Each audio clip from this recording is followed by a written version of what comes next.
Welcome, I'm your host theloladass. So today I'm gonna bring you the playthrough of Blake, the visual novel. The game is called Blake, but on Steam page the developers prefer to put Blake, the visual novel. I don't know, is it because there is other game called Blake, or a way to say that is a visual novel that this game is. This game is developed by Mori East and published by Legendary Productions. So, what is this game? Let me only see the sound because sometimes it's too loud. So this game is a visual novel. There is choice too. I don't know if choice have an impact on the ending. I don't know about that. Because in this game you have some choice that can put you together to certain characters or break some bonds. Okay, but I don't know if that matters or not for the ending because developers talk about the bond with other characters, but they don't say that how many endings has the game. That's the issue because I think they will. I think when it's a visual novel and there is choice, I think they should always say how many endings the game has, like that the players know. So this game is a mystery visual novel. There is some mystery that you need to discover what's happening to your character Blake, and like I say, visual novels need to have a good story and good artwork. The game seems to have that, and then of course longevity. Like I always say, visual novels need to be between 3 to 4 hours, like that the players don't get tired or bored with the game, because if you are bigger, you start to get tired because you don't have a lot to do. So let's start here with the game. Start. Blake, the visual novel, as you can see, the game is like that. They contains themes around mental health, violence, and destructive behaviors. The image, themes, and language rules with this game may be disturbing or triggering to some players. Video description is advice. Press spacebar, left click, enter to continue. Press V to toggle self-voicing. I don't know what that means. For more controls, you go to my menu, the cog in top right corner, and select controls to see what the other controls that exist in the game. But you play with the mouse. Okay, step forward, open eyes. Open eyes. Blake felt the cold air on his face as he opened his eyes. Holy shit, we are on the ledge of a building. He stepped back from the ledge. Blake woke up. What a weird dream. It felt so real. I must have slept so heavy I didn't even hear my alarm go off. Blake was seldom tardy for work or any other occasion for that matter. No time for his morning peanut butter on toast. He couldn't be late. He was still considered new at ECC, only days away from completing probation, and he had to make a good impression. Better get going. Okay, put some shoes. Life can often be unpredictable, and this was particularly true for Blake.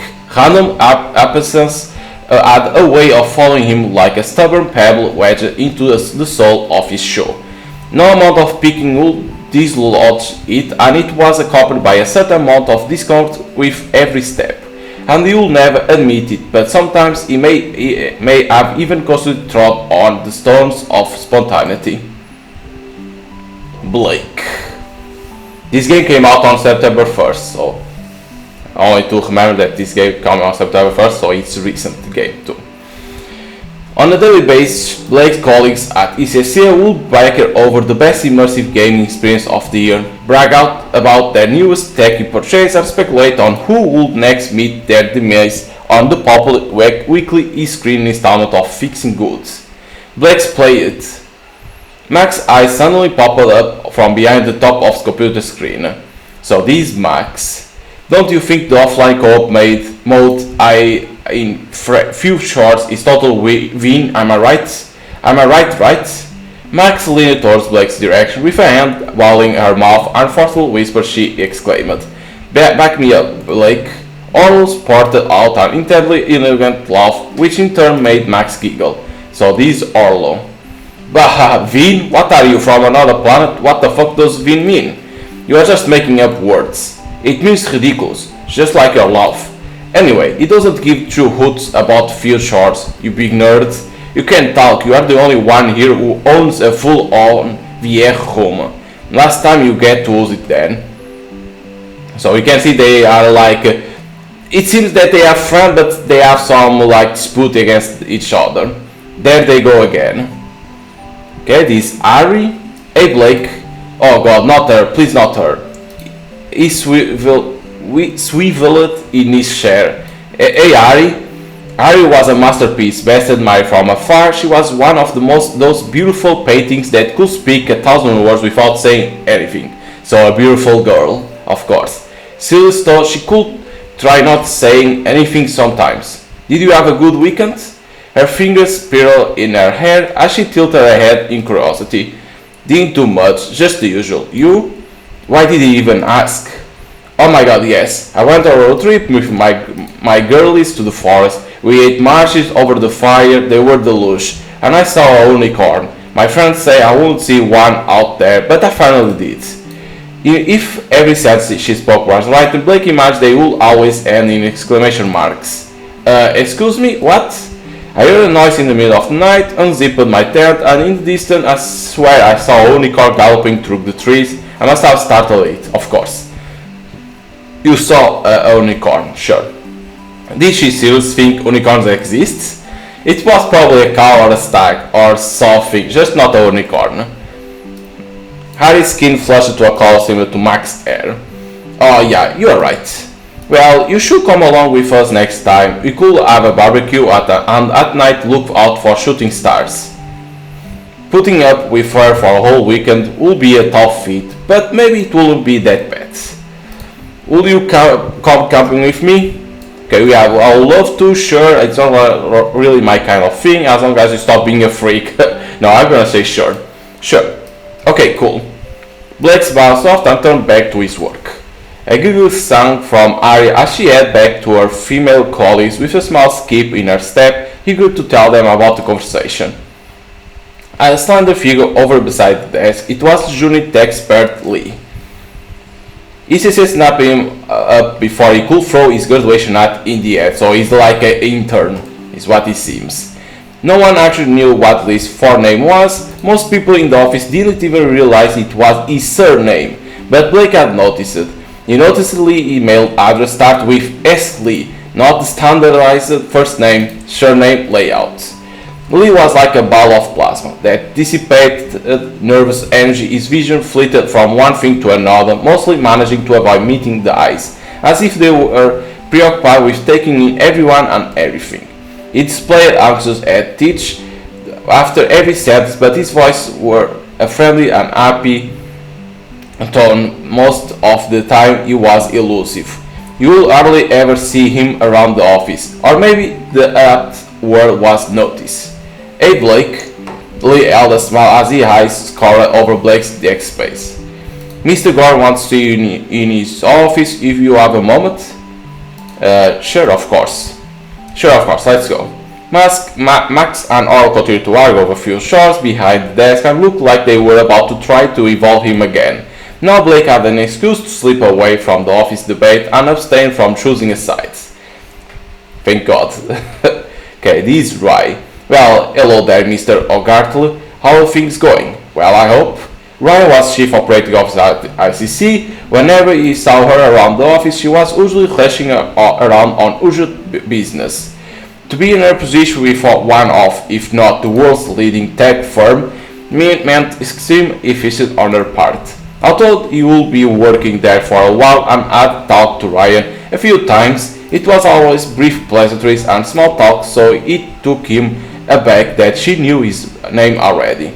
They weren't on first name terms yet though. All good, thanks. I've been told Mr. Gordon wants to see me about something. Is he about? He should be back any minute. This is kind of embarrassing, but I was meaning to have get to know you chat when you arrive, but I've just been so busy, and then poof, 2 months have already whizzed by. She gave an encouraging and gentle smile. For someone with so many plates to spin, she had a deafening, calm and welcome aura. The conversation was cut short as Jonathan entered the office. So, the boss of the tech firm. Ah, I see you already here. Welcome. Take a seat, Blake. Right, will you be joining us? I'm busy beat today, so I must dash. Blake, we'll have that catch up soon. Oh, I'm Jonathan. I left those papers you asked for your desk. Still no idea why you use that stuff. She chuckled. That's lovely, thank you, right? He nodded in appreciation to her. A barely visible wave from her hand could be seen as she rushed out the door, set on the work ahead. John sat down into his overpriced heel leather ergonomic "I'm fond of this successful corporation" chair. All his energy turned to Blake. "So, Blake, you have to see me, Mr. Gordon?" It was a rare occurrence for John to request mini meetings with his staff. He said he'd like to check up on the newest members to see how they are settling in. "This is some fine work you have carried out on the promenade case. The only thing I will point out is that the daily stats on the spreadsheet are not corresponding to correct dates. Apart from that minor alteration, it's all looking very dandy." Jonathan was holding a copy of the screenshot in his hand, a paper screenshot. It was something Blake had barely ever seen up close before. The paper lay flat against the table and Jonathan slid it toward him. The material bowed upwards from the rush of air in front of him before resting back down. "Paper used to be made from trees, a little no fact for you. Now they only use manufactured by 3D printing a synthetic material and it feels a lot smoother in comparison to the original."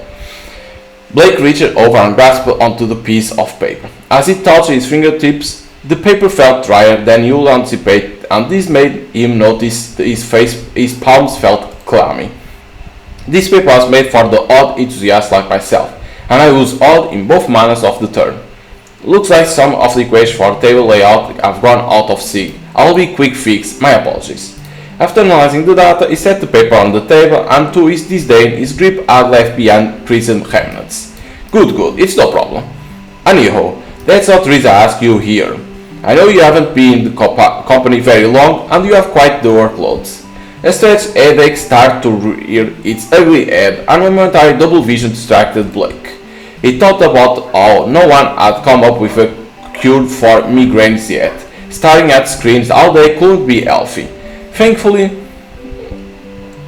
it was brief for Blake, but he realized he'll completely missed what Jonathan had said, so he hoped it wasn't anything too important. Blake missed what Jonathan said. How should he react? Smile and nod? Sorry, what? No, I think it's better to always say sorry, what, because to see if he can explain again. Sorry, what do you say? Jonathan nodded, reassuring, and delivered a warm smile. "You are doing well, Blake. I hope you realize that. I have an exciting, a crucial project coming up, so I need someone I can count on. I would like you to be a part of it. This may give you an opportunity to show me what you can manifest. Oh, and the annual well-being test deadline is today, so if you haven't done it yet, make sure to get it sent off. It should be in your inbox. It's only a few questions long, so it shouldn't take much time to do." Max and I were still deep in conversation. Did they ever do any work? "Do you remember Eric, the droid guard that used to bounce the reception?" Yeah, I do actually. What happened to him?" "I heard they keep him in big bag in the room behind the front desk." "Really?" "Yeah, he was sacked." "Oh man, I feel for that one. I wonder what actually did happen to him though." A new notification popped up on Blake's screen. One new email. "I should probably get the well-being test today." Okay, so our 3 emails. Andy Rod sings Harry birthday card. "It's Harry birthday in less than 2 weeks. Please make sure to sing her e-card." Okay. Write a message for Harry's birthday card. So, to Harry, happy birthday, Blake. Like that she knows who is right. Because you could say not the name, but I think it's better always like this. Jonathan Gordon meeting invites. Okay, for Blake and Chris. We still didn't know who is Chris. Okay, Jonathan's office. Subject, there is nothing. To discuss a new project, I assign to you both. I ask you kindly not to mention anything about this project to any of your colleagues. So you can decline or accept. But if he's the boss, so I think it's better to accept. And then ICC headquarters, well-being test action required. This form is not anonymous. All information is secure and shared only with ICC specialist department for the use of monitoring all ICC staff's well-being. Support may be offered to tailor to your needs at work. How are you feeling today? Okay, I'm gonna say good. Out of the following fears, which do you relate to the most right now? Fail at my job, struggling to pay my bills, someone watching me in my own privacy, being framed for a crime I didn't commit, harming someone. These are good, but I think I'm gonna say struggling to pay my bills. I think is the thing that you fear always. If you could see one scale above people's heads that could show you the measurement level for one part of their stats, what would you want to see about them? Happiness, wealth, honesty, naivety. I think honesty is the most important. How often do you say your days in 1 week differentiate enough for you to distinguish? Every day is different, majority of days are different, not many days are different, every day is the same. Now I'm gonna say not many days are different because like when you are working like that, sometimes can be different, most of the times are always the same. That's what it is. No, you are wrong. QVR is a good person. That's why they do what they do. If that's so, why they accept all the money they made from the publicity instead of giving it to charity? I know Blake agrees with me there as were talking about it last week. Stop trying to drag people into your losing battle, or it doesn't work. So it's only okay when you do it? And we follow that QVR is not a good person. Ignore them and look busy. Ask them if they ever stop arguing. I'm gonna ignore them. Like say, okay, I have work to do. Blake gave a non-committal murmur as he continued to drown out their incessant chatter, not wanting to break his busy workflow. Max started to frantically probe at her screen, and now I slowly look around at her. What, the helicopter? Has someone changed the details on my spreadsheet for the radar project? I love my work, it's totally gone. Oh, this is one of your pranks, is it? No, not me, I swear. Okay, we can offer Max to fix her spreadsheet. Tell Max about your spreadsheet, don't get involved. Now, let's offer our help. I can help you get your spreadsheet saved from yesterday's backup, but it won't have any work you have done today. Thanks Blake, that's kind of you, but I can sort it. Max and Earl both smile in appreciation. Okay, so they like that I tried to help. I don't know why anyone will have the need to go into my work and change it though. I know, it's Vin. That's not what that word means, Orlo. Jesus. Welcome Blake, glad you accepted my invite and it's good to see you again. I have an exciting project for you to get involved in. Come and sit down. Usual meetings were held in one of the 4 12-seater meeting rooms. However, it seemed to be more of a cozy affair. Blake preferred it that way as he found the meeting rooms were always set at an extreme temperature. His theory was that this was a little bit bitty cold when meetings require full alertness and flowing creativity, or a toasty one that could lull you into a light slumber of compliance when the gen was one where fewer opinions were better. Chris, this is Blake, one of our newest recruits. Okay, so this was like you could see the email say Blake, Chris, so this guy is Chris, okay. For such a man of such otherworldly stature, Chris gave a Blake disappointed limp handshake. Maybe he was purposefully exercising caution. After all, those paws could probably crush a coconut with ease. Hi Chris, nice to meet you. I don't say anything. Hi Chris, nice to meet you. And you. Chris and Blake shuffled onto the sofa in the office, perched beside one another. Jonathan stood in front of them and made use of projected touchscreen on the wall behind him. You may have noticed the agenda in the meeting invite was missing. Yeah, that's true. Blake and Chris nodded in tandem. Jonathan brought up the meeting invite onto the screen and swiped his hand across the empty space after the word agenda. A black box appeared over the text which highlighted and revealed the words Project HG. Project name had been written in white against the black background which had concealed the words on the screen. Jonathan smirked to himself, thrilled at the opportunity to finally employ a classic spy trick used by Portuguese in the space novels of bygone years that he so loved. He styled himself from the introduction, intended to be seared with finesse, sprinkled with style and served up with panache. At least this was how he hoped to deliver it. Jonathan often considered himself a pompous old fool and marveled at the fact the rest of the world hadn't caught on yet. Every instant message you send online, every mail, every word you text and say, every update you make on your phone, every movement when your e-screens, calls and computers are on, they all record in some way. That's true.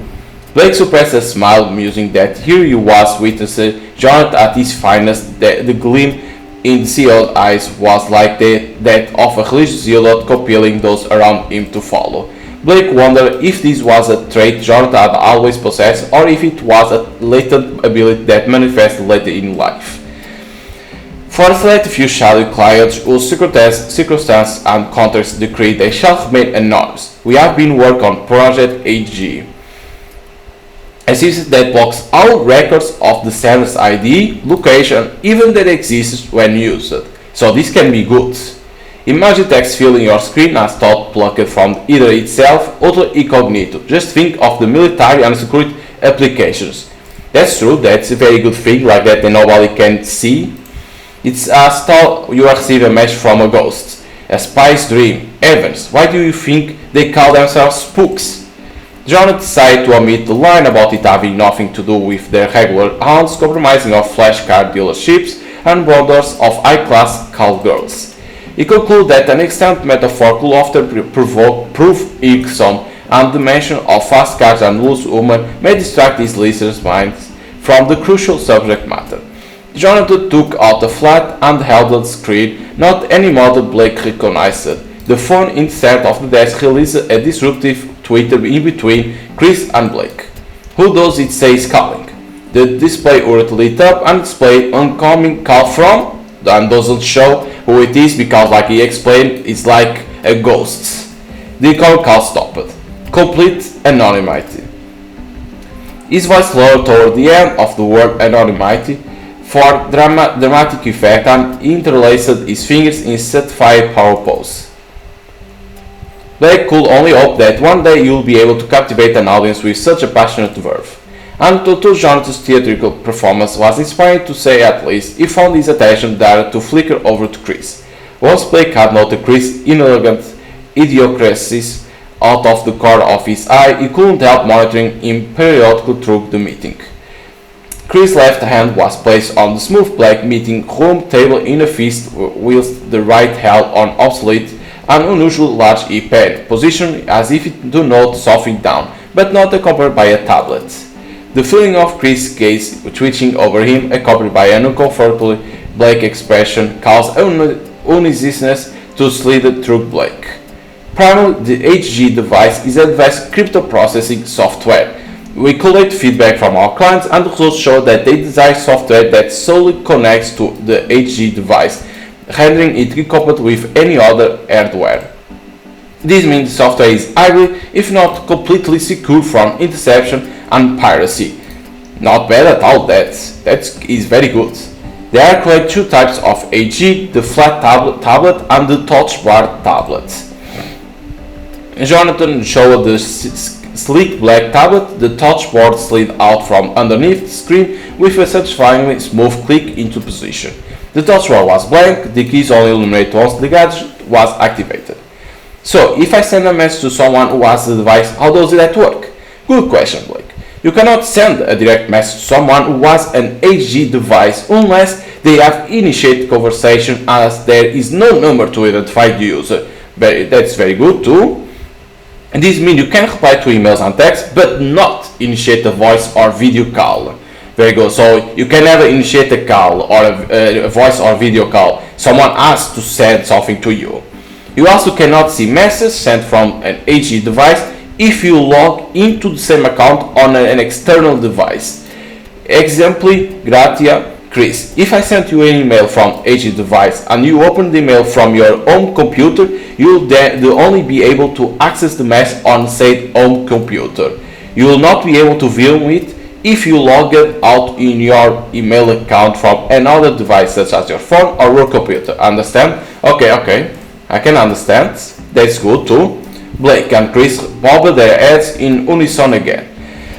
When you use the HG device, you create a new untraceable path for your message. So if you send a message to someone from the HG device, the recipient will see it and be able to retain it. However, it won't show who it is from.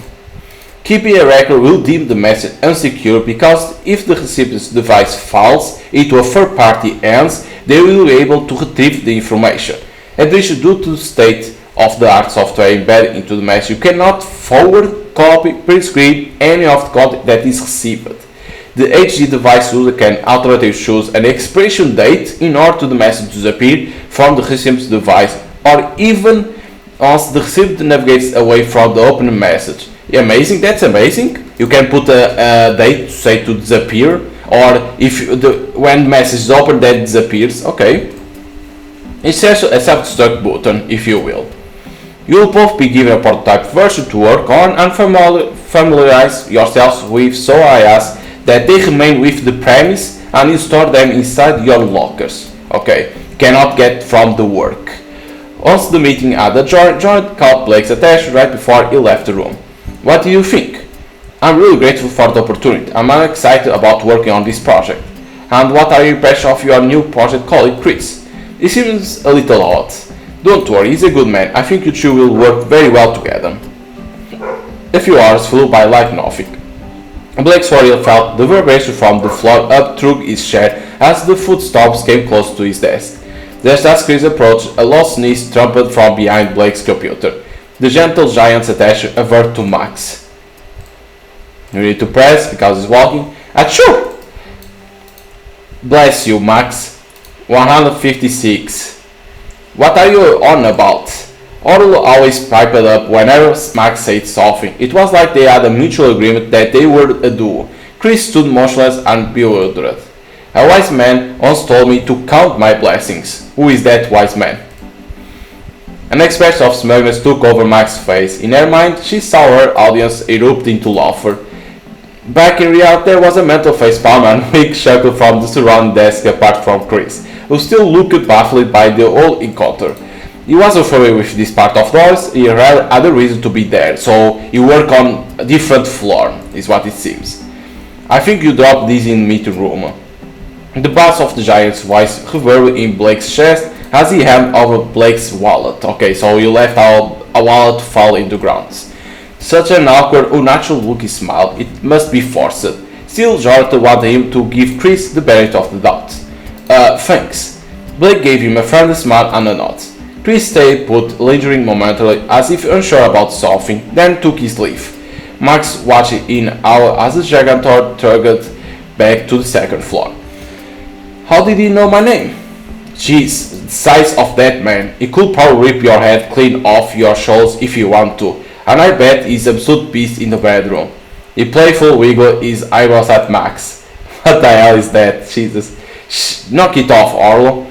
Maybe we should invite him out for drinks tonight, seeing as it's Friday and we already know the guy. Could be an interesting man underneath all that beefy muscle.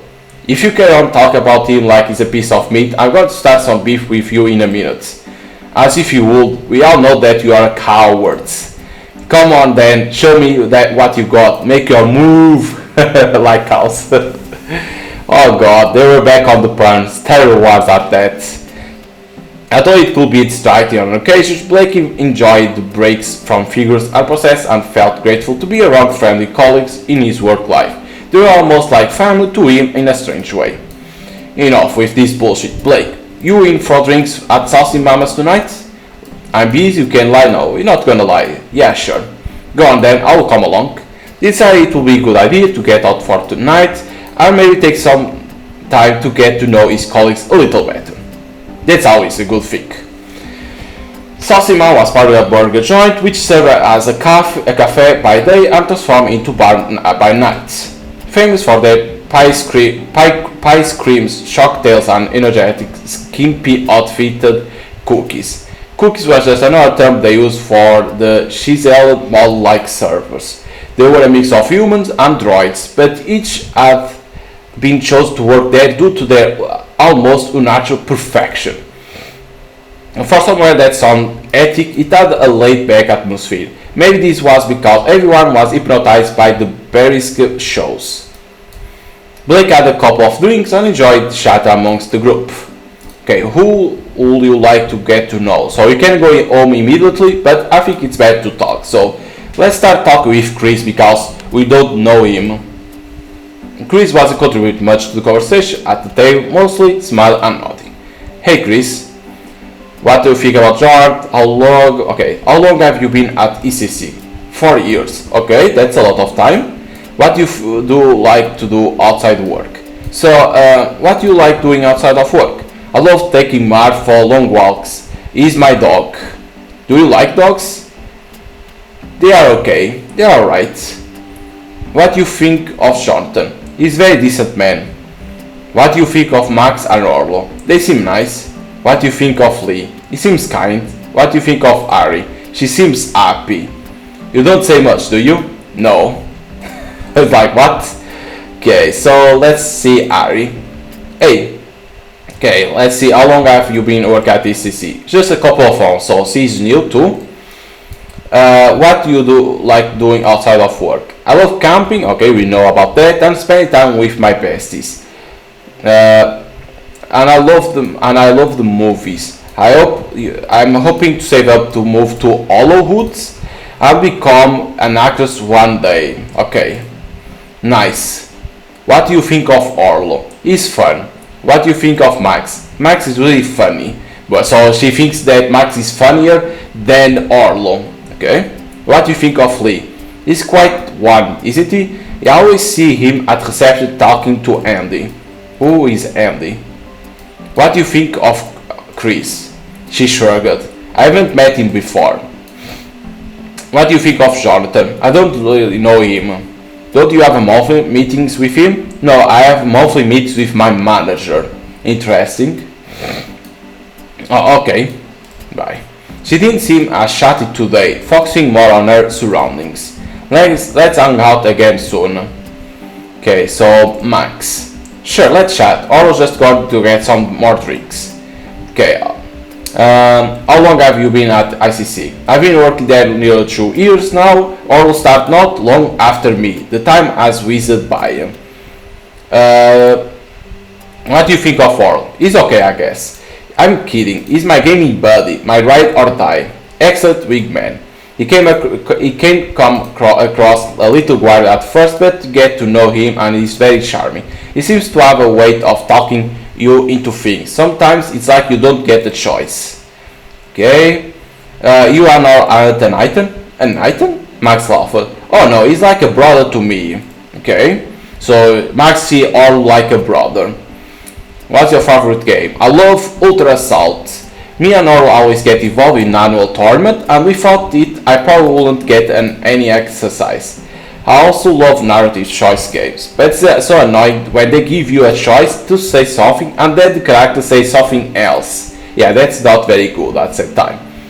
What do you think of Lee? I think he's adorable, sweet guy. What do you think about Chris? Chris seems friendly, a bit stoic but harmless from what I can tell.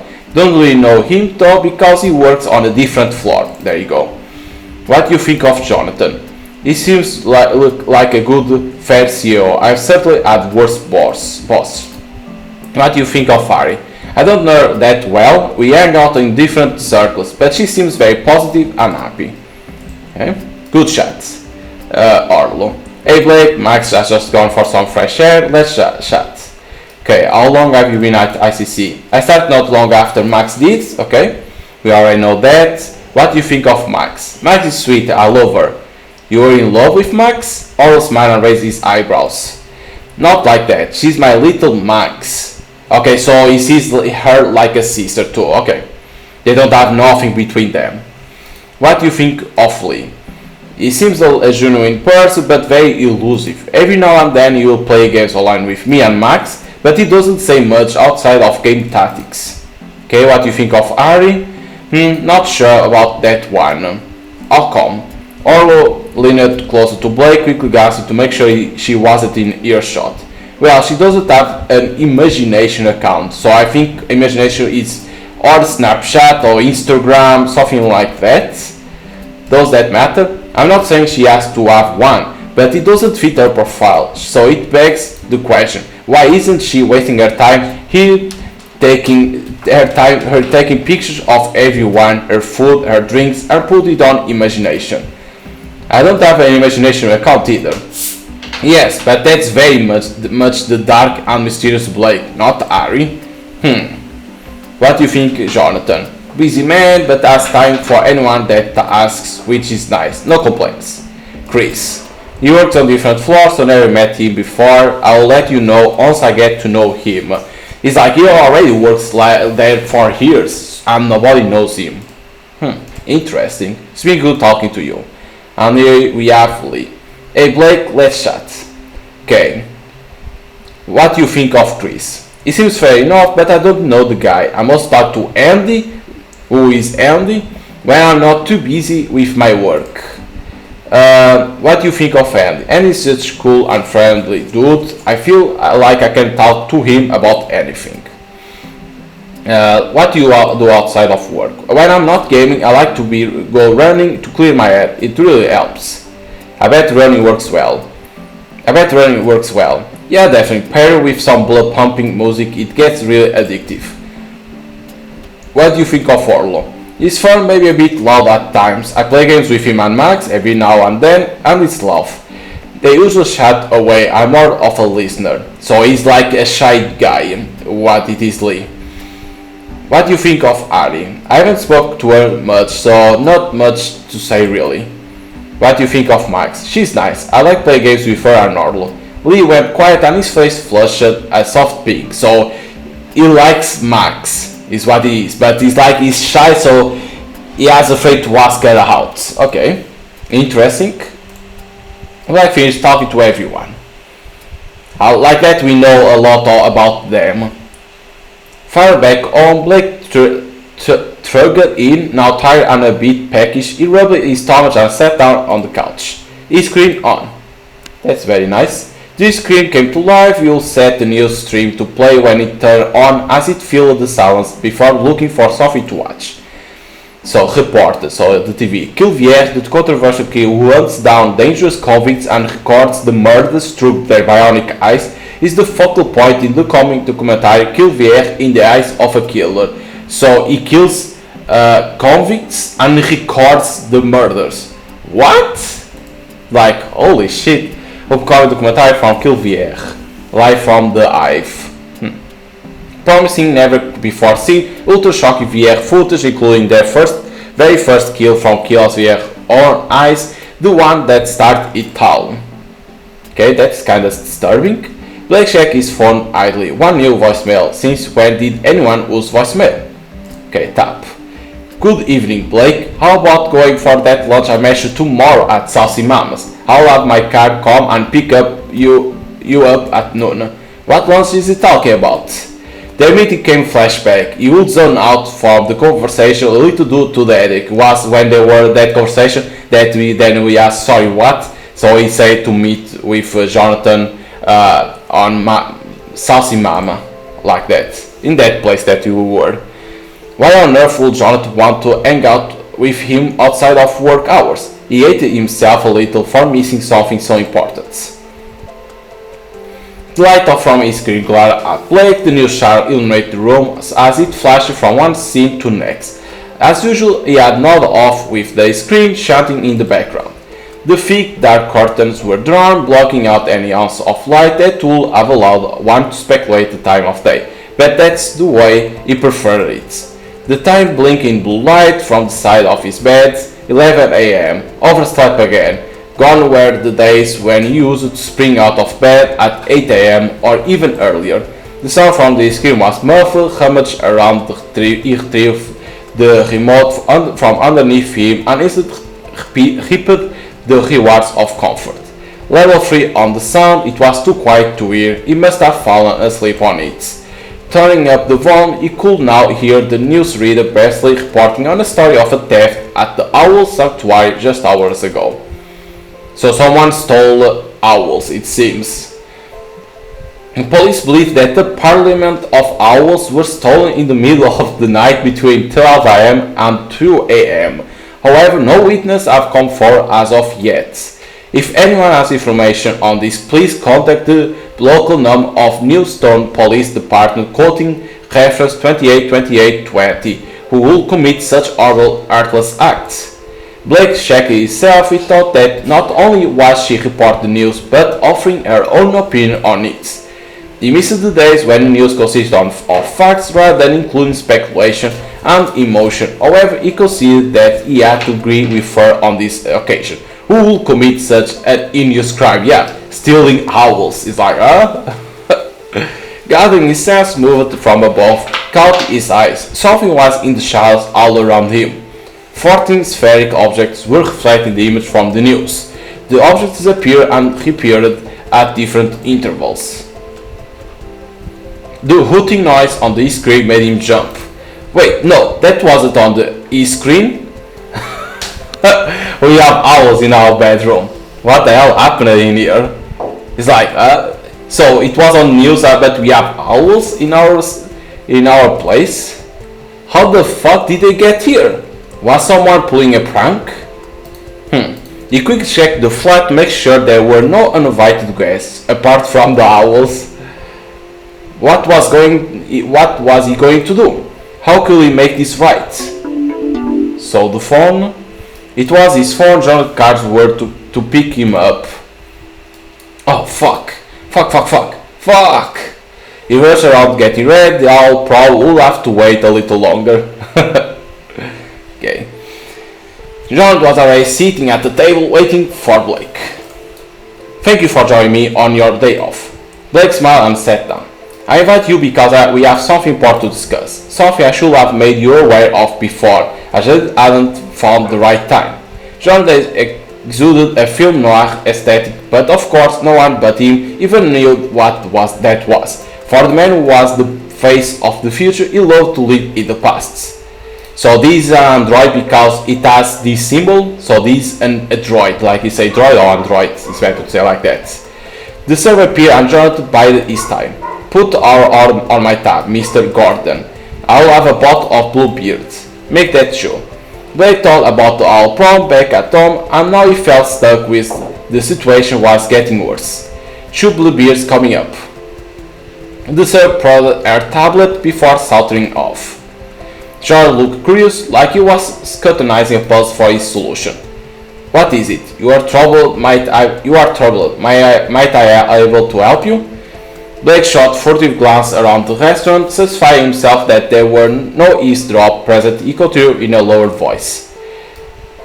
Someone broke into my flat or got drunk and think I stole some owls. No, I'm gonna say that someone broke into my flat. Someone broke into my flat last night. Oh my, what happened? Did they take anything?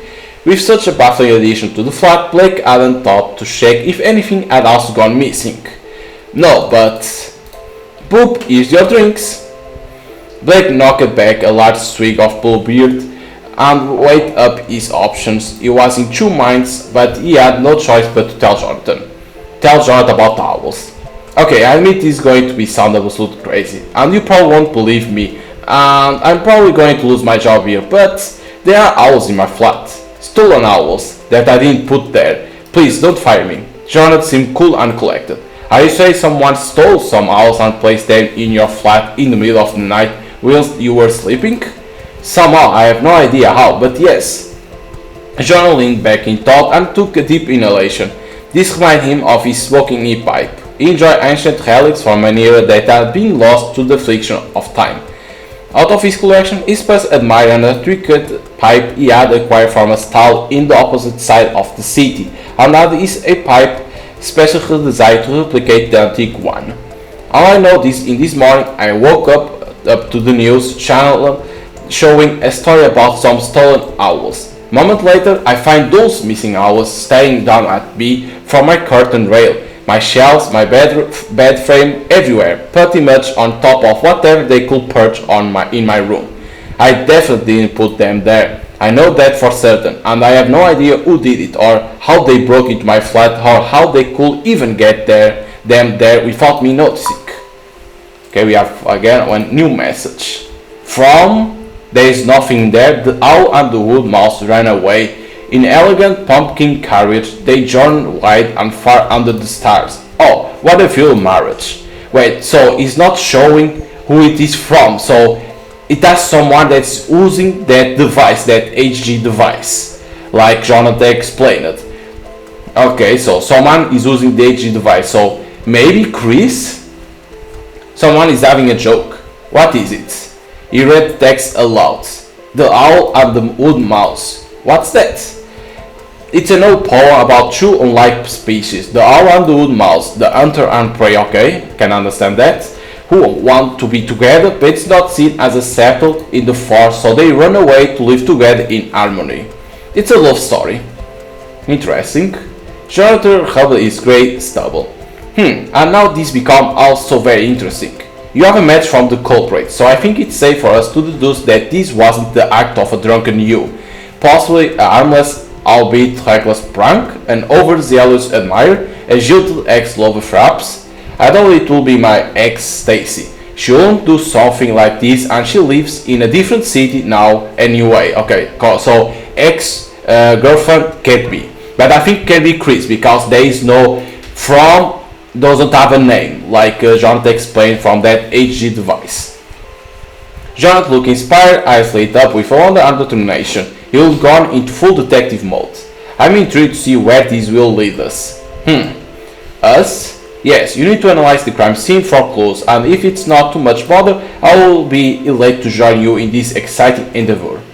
Before Blake could interject, Jonathan continued. Let's head to your apartment and see if you can find any clues. We can make sure the owls are well, and then I will help you get them returned home safely. They headed to a bitter cold outside. Jonathan had a breath of e-pipe which blew out a mixture of early grey scented smoke and cold air, and formed a cloud that enveloped him. Let me drink a little. Okay.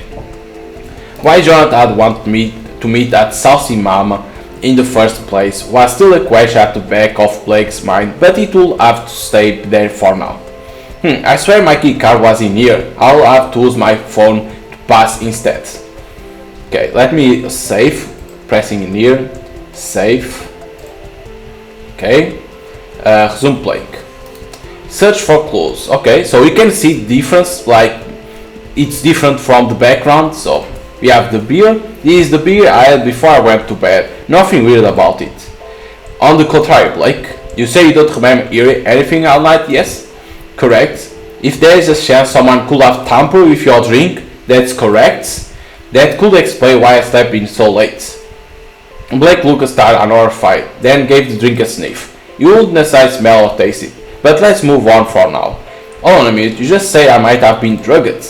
There is no way to test it in the right here and now, but we'll get to that. We need to rule every possibility out.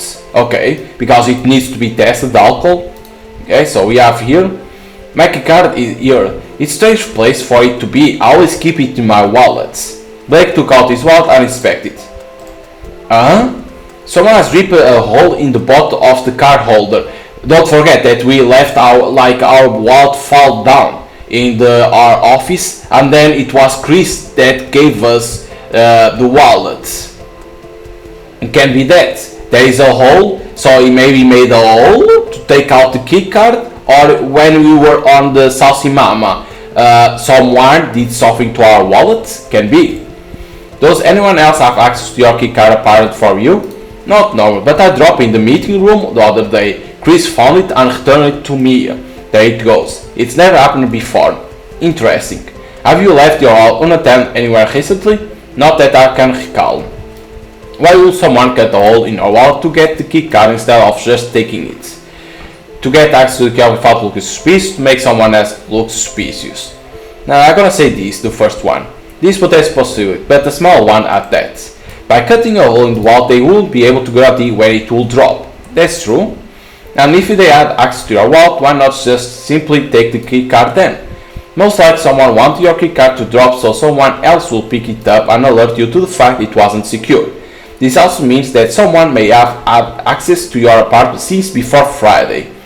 Okay, that's correct too.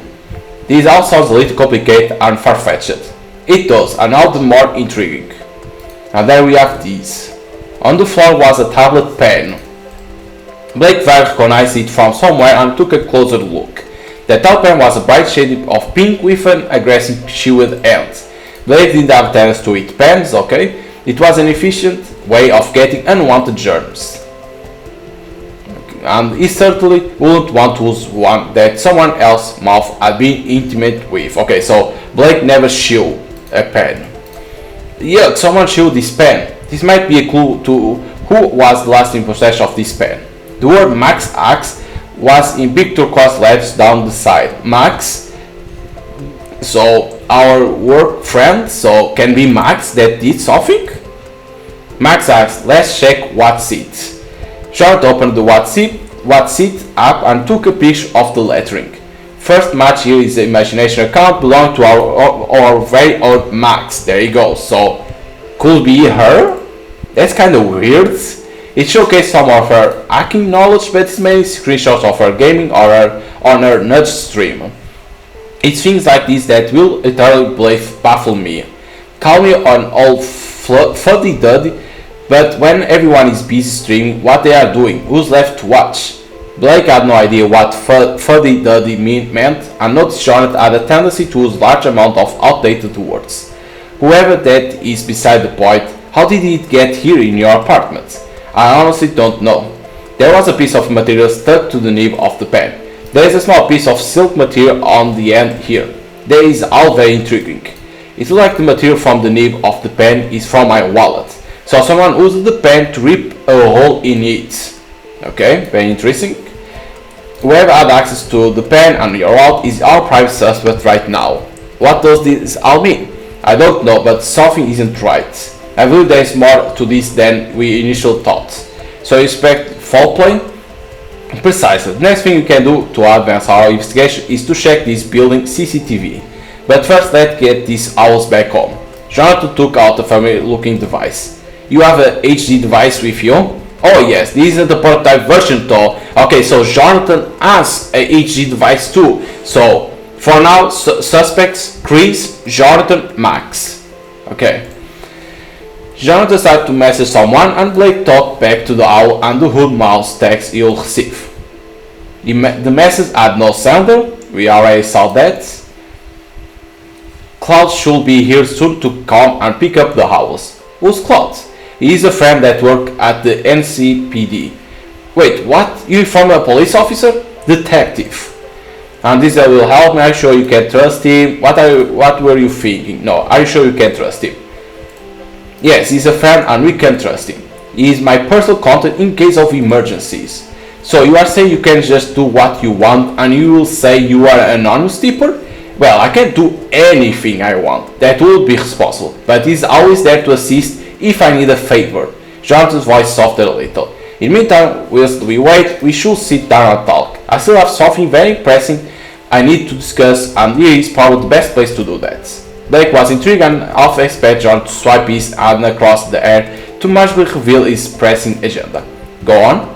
First I want to say that although the circumstances here with your owl situation are a little odd to say the least, I'm enjoying spending some time helping you. Jonathan was searching for the right words to continue. I would like to direct this conversation to your past. More important that you had a chance in guardianship at a young age. It seemed an odd direction for the conversation, but it looked a lot to face him. You mean when I was adopted? Yes, you see, the thing is Blake, there is no easy way for me to say this, but... John looked down at the ground momentarily. I'm your biological father. Huh, interesting, more interesting now. Really? A defining silence swept across the room as they both let the information sink in. Blake was clearly confused, of course, it's like, our father, a CEO of the best tech firm? It was the reaction that Jonathan had anticipated. They simmered in the moment. Jonathan patiently waited with deep in thought about how to continue the conversation. Happy, really, this is amazing. Why didn't you tell me? Or angry? I'm gonna say, why didn't you tell me? Why are you telling me about this now? I know you must be feeling thunderstruck by this news. I can't understand that. But here, take this. It contains all the documents in it. They are yours now. It has all the information you need. As much as you would prefer to be handing over a brown envelope with string and washer, the mini flash drive will have to do. The small object was encompassed in palm of his hand. Jonathan's expression started to soften as he handed it over. Blake studied the back of Jonathan's wrinkled hand as he held it out. The shaking veins reminded him of a valley of winding rivers. Jonathan began an attempt to explain more, but it was interrupted by the doorbell. We'll discuss this later, I promise. Blake opened the door and he walked Cloud. He nodded at Blake, his eyes scanned the room, then his attention quickly went to Jonathan. So this is Cloud, the detective. Watch, so where's the mess then? Thank you so much for coming, Cloud. Blake, do you mind if I take him to see the house? Jonathan pointed to ask which way Blake's bedroom was. Sure, go ahead, it's just down there on the right. Once they left the room, Blake sat back and thought about Jonathan as just told him and toyed with the flash drive between his fingers. He grabbed his computer and slotted the flash drive in. Scrutinizing the documents, there was a birth certificate, same birthday as the one he celebrated, adoption documents, and a family picture. A smiling 6-year-old Blake, his mom, and a proud-looking 30-something-year-old Jonathan. But this can be fake. Someone can fake this nowadays. With this technology, you can fake it. So it's like hard to be certain. So Blake had a vague memories of his parents, but it was mostly a blur. Jonathan felt familiar when they all first met, but thinking back, the man seemed different now to what he remembered. Time and success had most likely aged and shaped him to the person he would become, and they had over 2 decades to catch up on. This all looks legit. Blake Gordon. Well, that's going to take some getting used to. But why don't I remember this clearly? There he goes. Right, I'm going to need to transport the owls somewhere secure and release them into the area where they can't escape. Then I can call it as an anonymous tip-off. That way no evidence will be found. You can use the abandoned computer store, ICC, procure the building, and the renovation is due to commence the next month. There is no CCTV and you can use the side street for discretion. There was a non-half-assed precipitation going on outside as Blake checked out the sliding balcony doors. Imagine it will work in their favor for keeping the streets quiet. They transferred the house to the back of the police van, concealed inside multiple cardboard boxes. It was an arduous task, done to ensure that none of the owls were armed in the process. Again, my utmost appreciation for your assist with this, Cloud. Please let me know when it's all done. Cloud tipped his hat at Jonathan and gave another nod to Blake before leaving. Jonathan noticed the family picture on Blake's computer screen and smiled. I'm very fond of that picture. The smile faded and glint of sadness showing in his eyes. Jonathan cleared his throat and knew that Blake would also need some time for the news to sink in. Let's go back to the whole situation and how this could have happened. Let's analyze the evidence we have. Is there anything prominent that sticks out here? It seemed a meticulous and investigated nature ran in their bloods. Blake took a moment to choose his words carefully. Was there any evidence that could help the investigation? The sentence as well, Blake on text. It was you, wasn't it? No. But we gotta say this, the sender's name was blank on text. The sender's name on text I got was blank, which means it was someone with access to the AG device. Well, this is very strange and news to me. I can imagine this may make me look a suspect, of course. However, I can assure you it wasn't me. For now, you'll have to take my word for it. There's another way I may be able to help you shed some light on the culprit. I will pick you up tomorrow and will check your apartment's security footage. Try to get some rest. Okay, so he's saying that it wasn't him, but you have to wait. Blake had a moment to take in his surroundings and let out a big breath. Whew. He decided to go to survey the damage in the bedroom. Feathers were everywhere and bird shit just like he had predicted. He clicked on new channels and started to scrub. It was more difficult to clean than anticipated. Nothing on the news about owls yet, but it was too soon. You have to bag up these feathers tight or maybe make a pill out of them. Room cleaner, he could find the rest. Then the next morning felt nice and calm in Blake's apartment, just how he liked it. A new day, no concerns. If anyone has information on Sam Smith's whereabouts, we urge you to come forward and please contact the Hive team. The news finally switched to what he had been waiting for. And some good news today. At 8 AM this morning, all 7 missing owls that had been stolen yesterday were delivered back to New Stone Owl Sanctuary unarmed, after the detectives located them at a local closed down store. Although there is no evidence to suggest who committed this crime, we can confirm that no harm came to the owls and they are very happy to be home. Some good news for us. The clip of the report outside the building cut to a montage of cute owls accompanied by a silky-voiced male narrator telling his owls which owls are close buddies and how they like to spend their spare time. The report finished up with the request for donations. There you go. It was clear the Owl Sanctuary was making the most of this opportunity to promote. As always, everything happens like this. Okay, Jonathan. Hey Blake, get down here pronto. We got some investigation to do. Where are we going? You'll see. So let's save. Because we already passed through a lot. Jonathan was driving manually and concentrated on what he was doing. Why he was driving instead of autopilot, Blake didn't really understand. But chalked it up to be another of John's anachronistic eccentricities. Blake made a bet with himself that John probably still drank water from a tap too. They traveled outside of business district to the east part of Newstone. Around here they call Newstone. Large upland house, lavishly decorated and possessing the newest of technical gadgetry. Gardens exhibit the finest topiary and most exotic plants. This part of town was heavily surveilled by private security firm and personal bodyguards. All the top businessmen, the richest celebrities and high roles lived here. So this part of the city called Newstone is the richest part of Newstone. Okay. Jonathan had to pass a series of systems in order to gain access to his own house. It was an assault course of securities. The spacious living room was white and black, with a minimalist style exceptionally tidy due to the hired cleaner who visited every couple of days.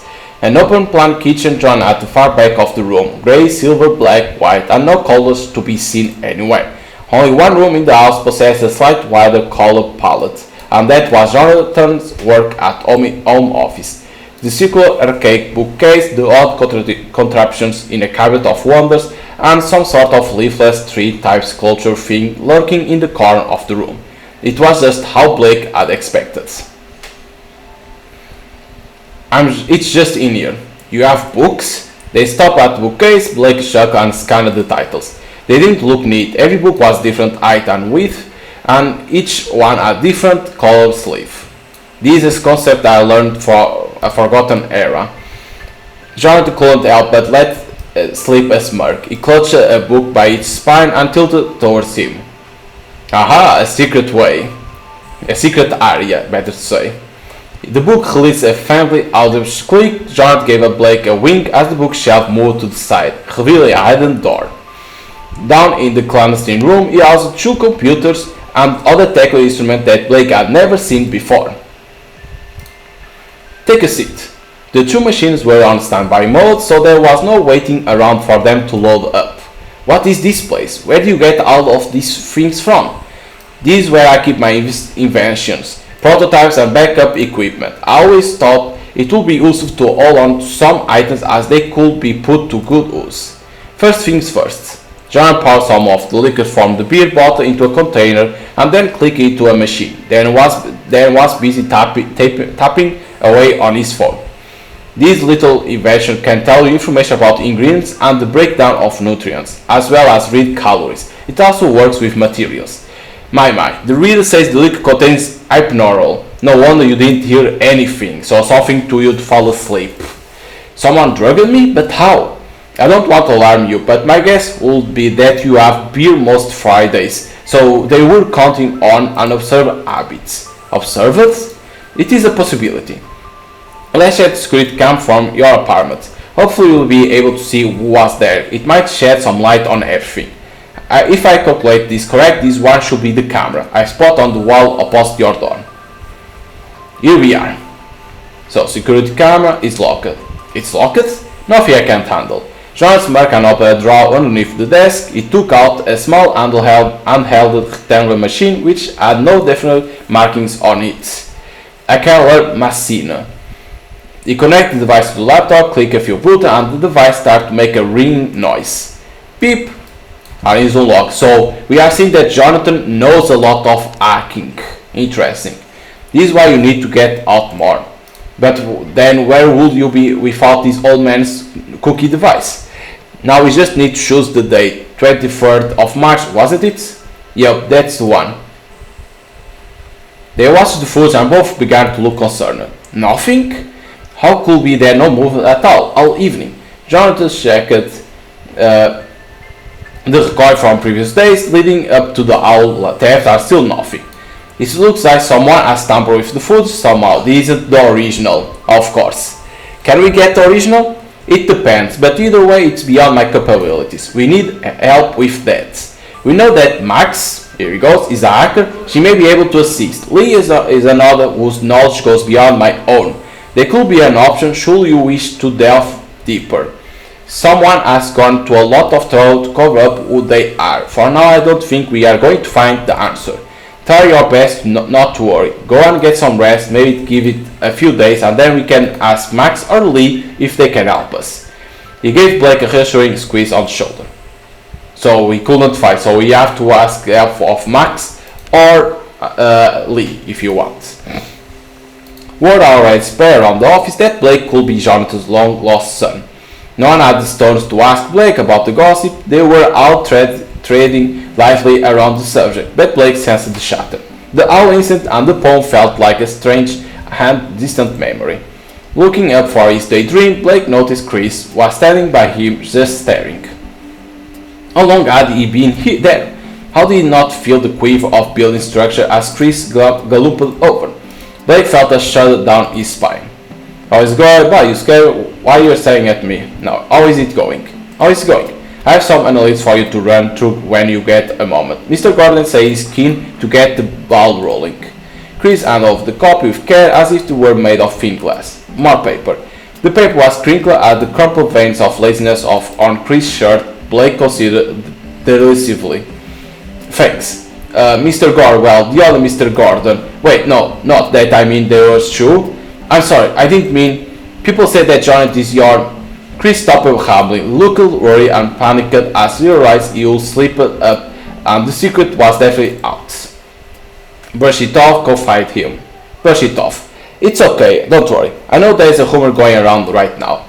Jonathan also suggests we get together outside of work to go through the project together. So do you mind if I come to yours? Great, I can bring Marv, my dog, with me. Great. Sounds great to me. Tonight it is. Oh, okay then. It's like, tonight, like that. It's like, Jesus. First ask if you can come tonight or not. It's like, come on. And you will bring his dog. Blake pulled a perplexed face as Chris' mountainous frame wobbled off and he wondered whether Chris had always been a Hulk or had just got really into weightlifting. How many hours a day would you have to do to achieve that? I can't wait for Ultra Assault. I'm going to win a medal this year. I can feel it. Can you just imagine how amazing that will be? You are going to be eating my dust at the Red Dragon course, just like last year. I won't because we are lizard buds. Come on then, out with the punchline. Because we'll be the White Dragon behind. No, just no. Are you planning on taking part this year, Blake? I always have the best intentions to. I enjoy the events and everything in Ultra Assault month, but tend to lose track of what's going on. I don't think my character has ever been higher than level 10. I prefer watching the live finals rather than taking part. You can always come to some class with me and Orlo. Orlo had realized it already zoned out and gone back to his work at this point. No reaction or looked upwards at sound of his name. Lee, however, looked to be listening intently as he thought he wanted to say something. As in, they have dedicated workout class for this game? Yeah, it's really nice. Everyone gets together to increase their levels and it gives a proper community vibe rather than pure competitive. How about you, Lee? Do you play?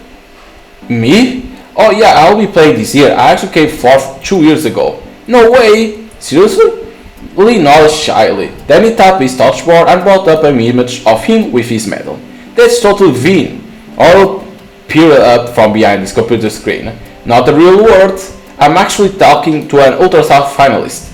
Max took the touchboard for a closer look and screamed in the light. The loud noise brought Orlo back into conversation. Pretty cool. Ah, thanks guys. How do you manage it? I mean, I bet you train every day, right? Yeah, of course. I'm more long distance and speed training, so I went to Ultrasound bonus running groups. I leveled my character speed and agility enough to be in the live finals for the desert course within 12 days. What's so mega? I made sure I practiced on the game dem course so I knew what kind of obstacles my character would face. It was good fun. I see you have the Ultra 11 training watch. Ah, just so Vin. Still not a real word. Yeah, I know Ultra Salt Month is a few weeks away, but I want to get to grips with it before this year competition. It gives you better updates on leveling your character, and you can add in what exercise suits you and more accurate reminders for how much more exercise you need to do. My Ultra V4 still does the trick for me.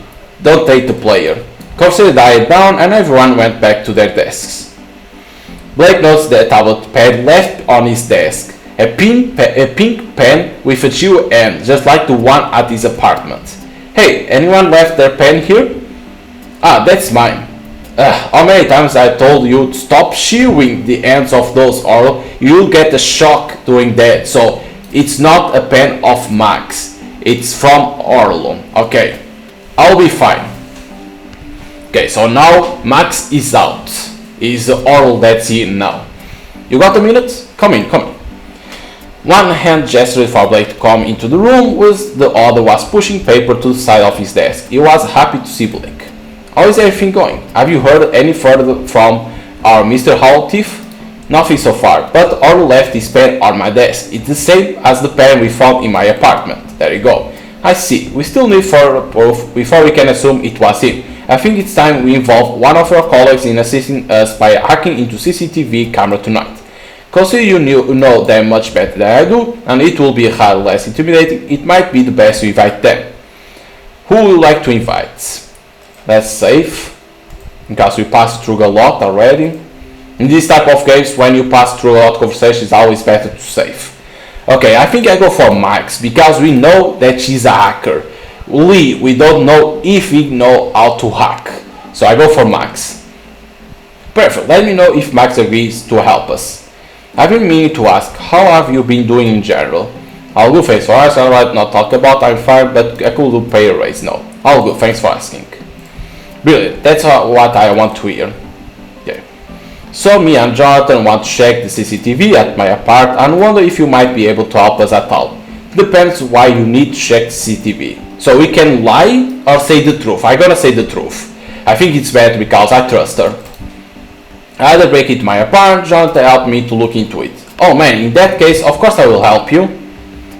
So I'll let it go. Max is out to help us. Great, my car will pick you both up around 8 p.m. of course. Blake headed through the main lobby at the end of his working day. Oh, so this Handy is an Android tool. Okay. Well, good afternoon, Blake. Handy had the most endearing smile and tapped at his nose, and his eyes twinkled as he flashed his hand in a welcome gesture. Everyone thought Andy was an awesome guy. He knew all the staff member names and little details about them, but every now and then you'll forget small things, such as how's the dog, what's little Fluff's name again, oh yes of course, and it made him seem more human. His creator had done a great job, as it was hard for a droid to be so highly regarded and liked by staff members. Good day? Oh yes, it's been a long one, but we are nearly there. An affable chuckle followed as Andy glanced at time on the wall. His voice was confident, tone was pleasant, and they were given an accent that was from neither here or there. Andy rested his elbow on the desk and leaned forward in a hushed voice. I had something I want to ask you actually. What's up? If you don't mind me asking, Lee is on your floor, so you must see him sometimes, right? Yeah, he sits near me. Tell me, how is he getting up there? He's doing great, he's getting more confident, he's quiet. He's getting more confident. His confidence seems to be growing. That's brilliant. Blake, you don't know how glad I am here to hear that. Thank you. So that's then that Lee says that he talks a lot. Okay. The door busted. Blake wondered what on earth he was doing, but lifted his phone to the door panel to let Chris in his apartment. He had a reflected door where he wondered if the dog would be a normal large too. The sound of barking unleashed the moment the door opened. Chris had to hunch down to avoid hitting his head on the door frame. The dog came bounding into the room, his big jaw open in an excited smile, but luckily the dog was a normal size for a French bulldog. There it is, the dog. Come in, have a seat. Chris sat down on the sofa and made it look smaller than it was. He looked a little uncomfortable. Blake imagined everything was much bigger in his own apartment to accommodate. This Marv is very friendly. Stranger? He can talk? Marv sniffed at Blake's leg. Stranger, non-hostile. The dog stated is an happy and hyperactive voice and the color flashed. Bayou vocalized calls a new technology. Okay, so there it is, the way how he talks. The device detects brainwaves and vocalizes Marv's needs when they are taught and helps me to understand him as a being. I see. You can also play a game with him, and if you do, he'll let you pet him as a reward. Play. Do you want to play a game with Marv? Okay, yes. So there is a mini game. Okay, sounds like fun. You have to take it in turns to choose a number, and whoever reaches 33 wins. You can only choose a number that's 4 numbers higher than the last number that was chosen. So if Marv starts first and he chooses 1, you can only choose 2, 3, 4 or 5. Let's do this. Reach 33. Who goes first at choosing numbers? Let's let Marv. Marv goes first and choose between 1 to 4. 3. Okay. I'm gonna choose 4. I choose 8. 12. I choose 14. 16. I choose 18. 19. I choose 23. 24. I choose 28. Damn! I'm not gonna be able. 43 and already 20. Damn it. 31. I choose 43. Marv wins. Do you want to play again? Yes. You go first. Okay. 1. I choose 3. 7. Choose 8. 9. 13. 15. 19. 23. It's already the same. It's like it's almost impossible to win. 26. What? Is there a way to win against the dog? Okay, 3, 7. Okay, already different. Okay. 11. Now it's already the same. 14.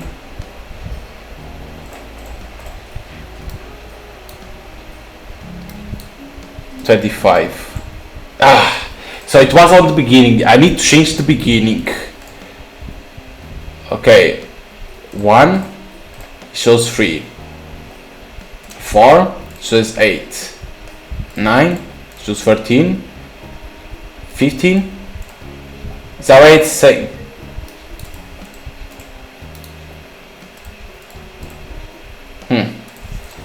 I need to choose. I think it's impair that I need to choose. So 3 or 1. 3. 7.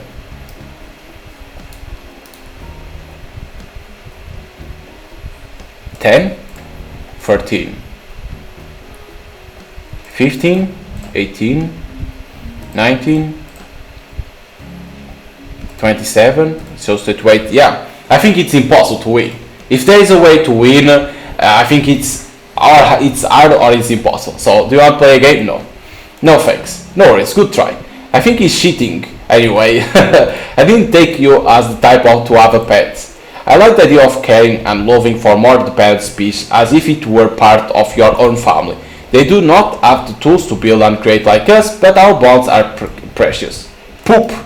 Blake Mills spat his tea out. What was that? Oh, sorry, it's the Bayou. I should take Marv out to relieve it himself before it starts to rain. He doesn't like the rain. After Marv was sorted, Blake and Chris worked on their project for a couple of hours. It was John's car to pick him up. You nearly forgotten. Oh, Chris, I'm sorry, but I have to get going now. Let's go through this tomorrow at work. No problem, I look forward to it. Chris left with Marv. John's car arrived on dot to pick up Blake, and Max was already inside the vehicle looking bedazzled by everything. Okay, we reached to Jonathan's house. Whoa, this place is something else. Jonathan showed his bookcase, Trick and Max was awestruck. Look at all these doohickeys.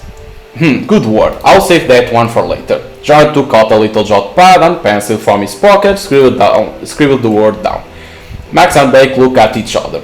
Max, I understand that is a rather unwanted request bringing you here, but will you kindly not mention anything about this clandestine endeavor to any other person, please?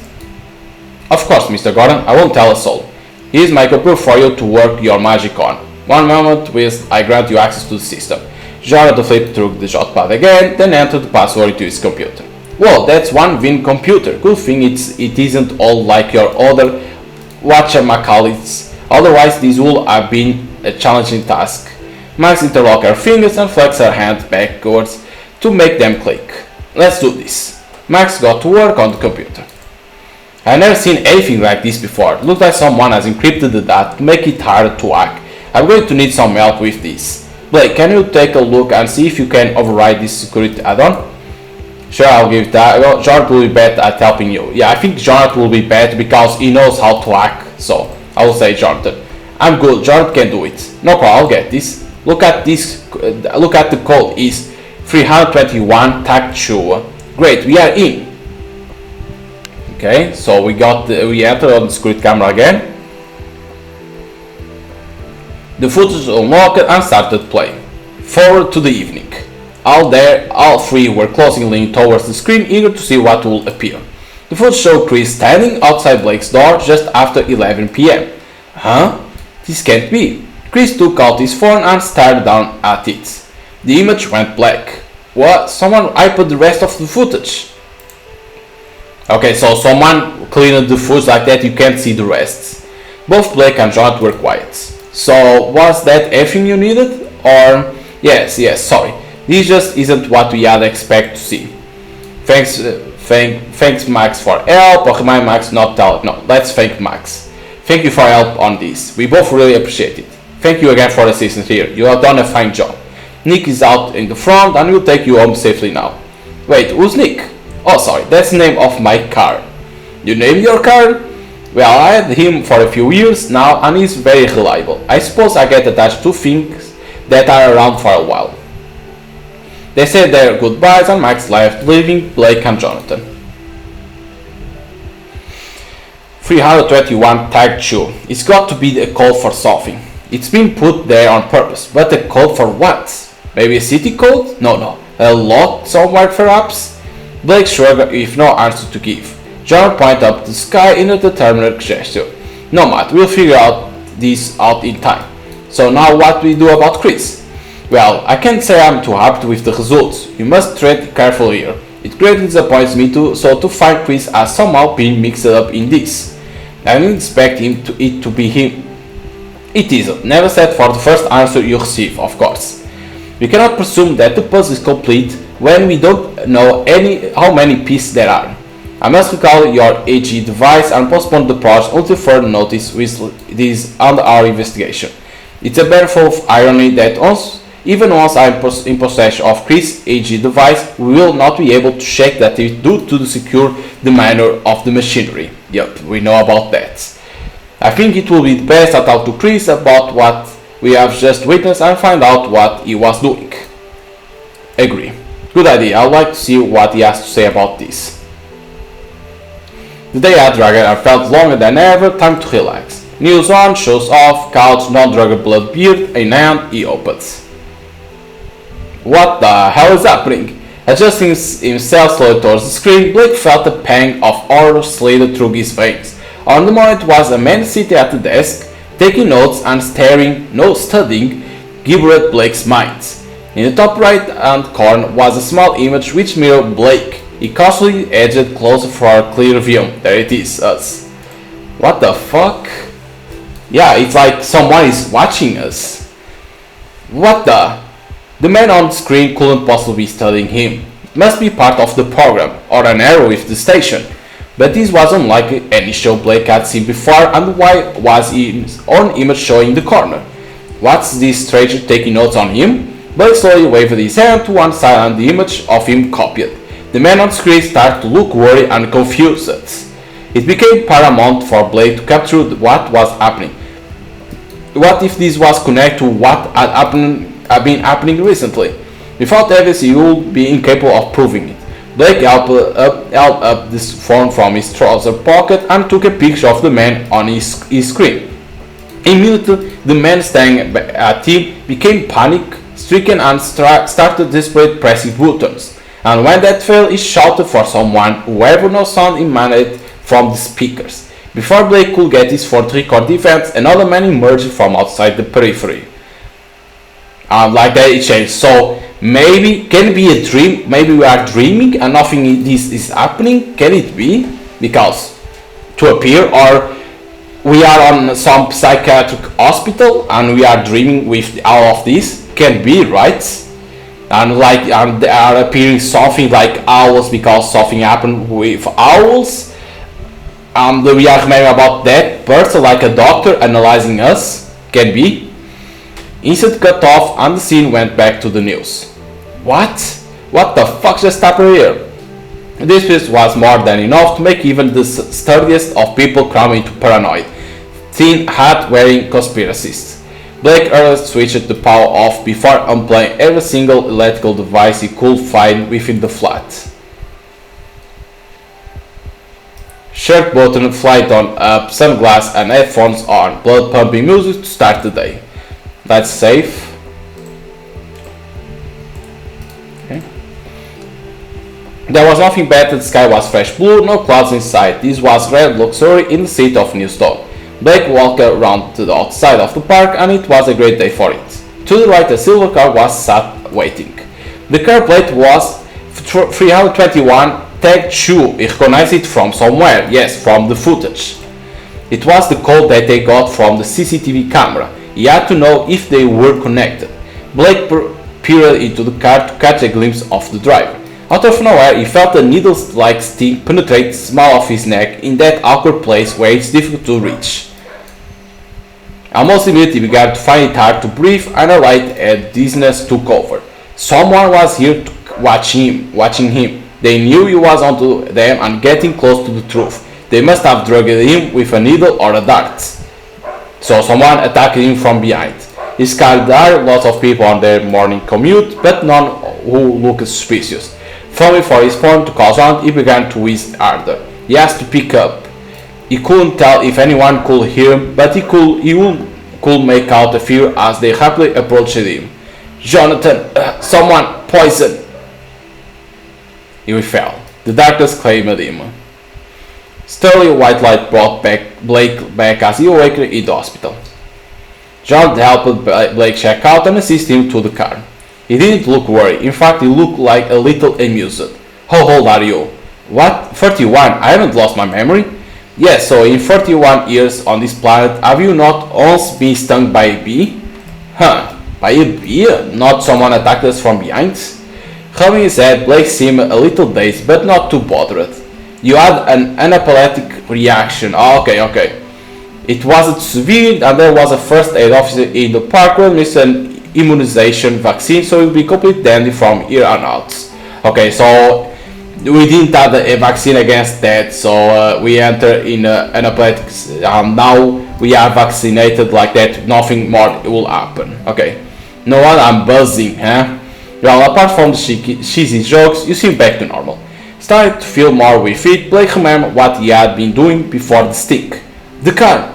There was a silver car on my way to work. The plate was 321 Tag 2. It can't have just been coincidence. You're right, we knew it had to mean something. And I caught a glimpse of the driver. He looked pretty rough, big scar down one side of his face. We should wait in the same location and time tomorrow. I was about to just say, in the interim, I will investigate the plate and brief you on my findings tomorrow. Anyway, let's get you back home. No, I have got work to do. Are you sure you are feeling up to it? Yeah, I'm all good. Alright then. On the drive to work, Blake caught up on what had happened to his screen. Half an hour into his work, Blake heard a tap as something hit the back of his computer screen. He peered around behind it. Or was peeping out from the side of his desk, and his monkey shield pen was on the ground by Blake's desk, reminding him of the madness that had been following him around lately. Is it true you were late because you were stung by a bee? He chose to ignore all his questions. Harcourt stared at him until he couldn't take it anymore. Why does it matter? Have you seriously never been immunized before? Hold, 3 questions in a row, you know what that means? Question mark! What's the question mark? You know when you have to keep asking questions, whoever breaks the chain lose. Sounds easy. Wanna bet? Let's go. Do you want to go first? It's okay, you go first. Oof, she got you there, buddy. Oldest trick in the book. Better luck next time, sweets. But I didn't know we would start it.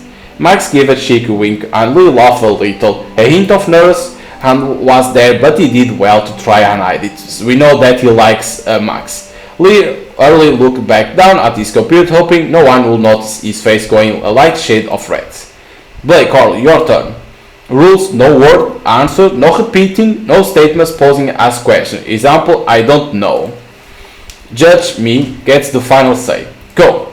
Blake thought careful about his choice of words.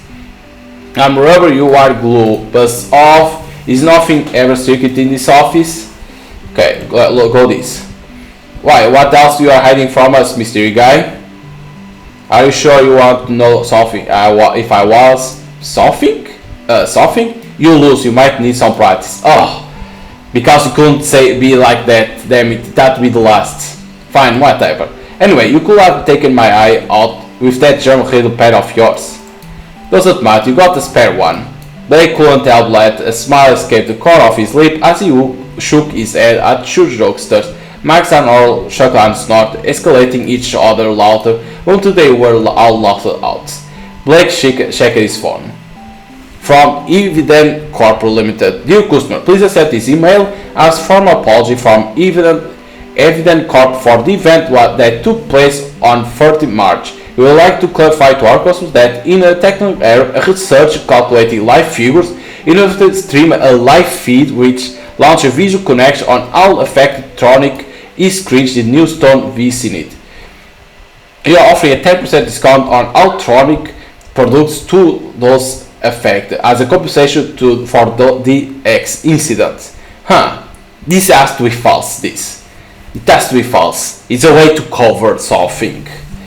The rest includes small print which advised the pony offer was away for the next 10 days, not that Blake was remotely roped in by it. Now there was a proof that this random event was unrelated to the real problem at hand.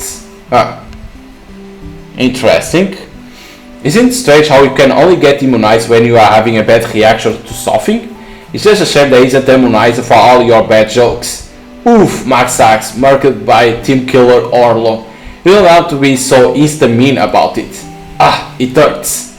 At that moment, Blake received a notification on his computer to return his HD device to Jonathan's office.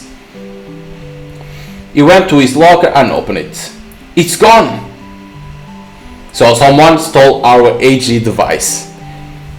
Blake appeared into the room from the side of the door to check if Jonathan was alone and not on a call. He saw Chris and Jonathan talking.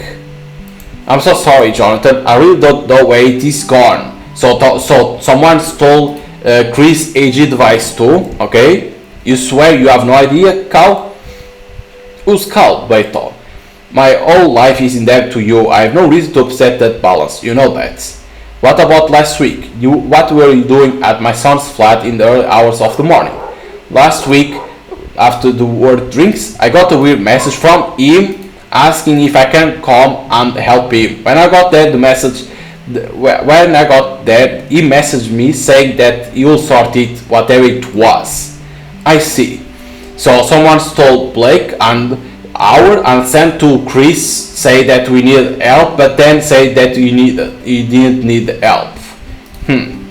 Blake stepped into the room, pulling the handle to probably make noise and get their attention as he walked in. Blake, do you have the HD device? I don't. It's not in my locker. So that makes the both of you.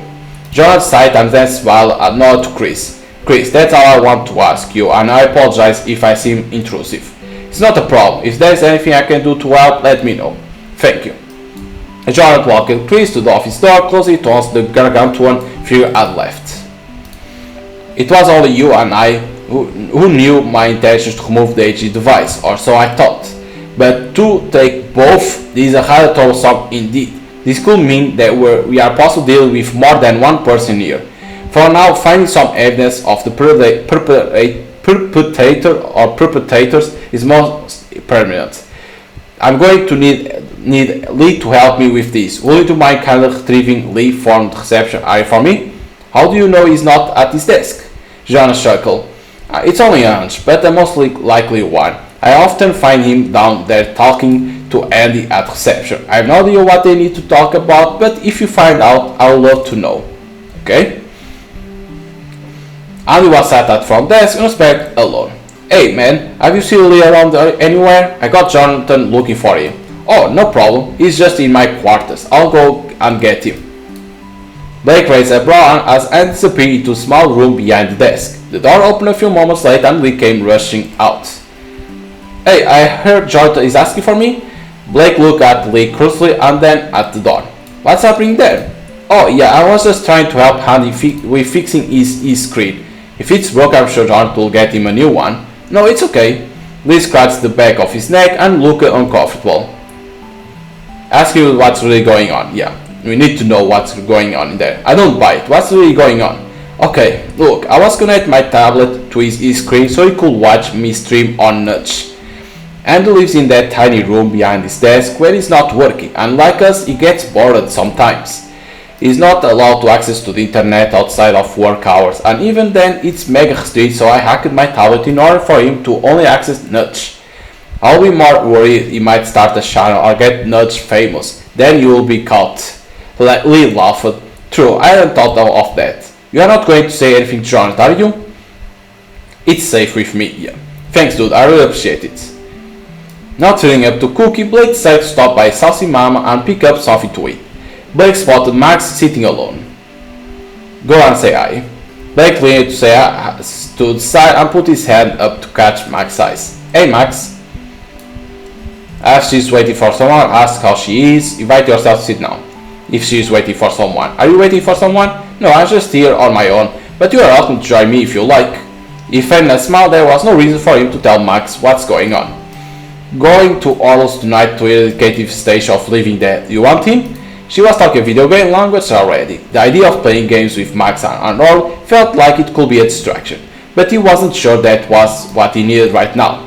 Not tonight, but another time. Boop, what can I get you two little sweethearts? Do you want another tea or anything to eat? Go on then, I'll have another cup and a slice of that banana bread if you have any left. I'll have peanut butter toast, a piece of cake and a blue beer, please. That comes to 52 bits. Are you paying separate or together? I'll get this. Oh, thanks. Blake held out the phone for her to scan. Hold on, your order is coming right up. Did she call us sweethearts? No, I think it was sweet tarts. You know, like sweet pie but a tart. That's not a thing, Tom. Maybe it is here. Want me to ask her? No. Max leaned and touched Blake's forearm. Don't do it. Okay, you have my word. Banana bread, huh? Nice choice. I think I might be a bit like banana bread. Easy to digest, not too sticky. Some people love it, some people think it's gross. Sweet enough and bananas.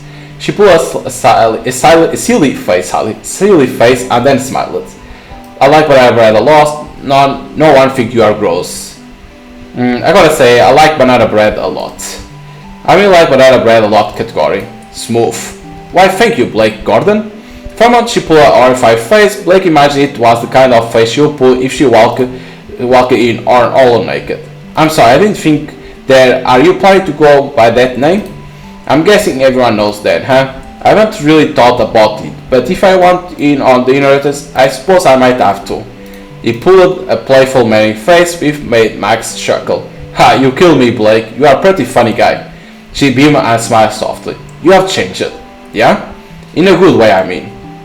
It must have really turned your world upside down when John told you he's your dad. I can't imagine what that's like. Yeah, things have been a little crazy. How did he tell you? I don't imagine he invited you to a meeting and then just announced it to you in the office. No, he knew the office wasn't the right place. I met up with him here actually. He was going to tell me something came up and he helped me out. Now when I think back, it makes sense he was so eager to help. Later that day, he was all, Blake, I am your father. Or something to that effect. I can't remember the exact words used. Max smiled. That's a great impression.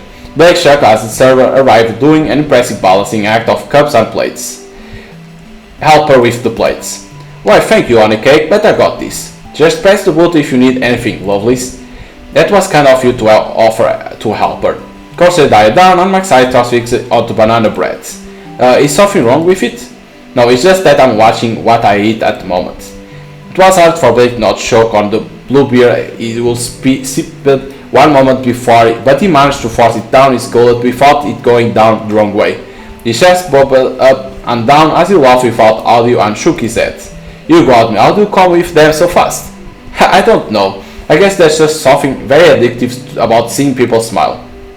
Buttered toast with a healthy slather of peanut butter on it, slightly burned underneath but still hot, set on a warm plate in front of Blake. He took the knife and cut down the middle as his company observed.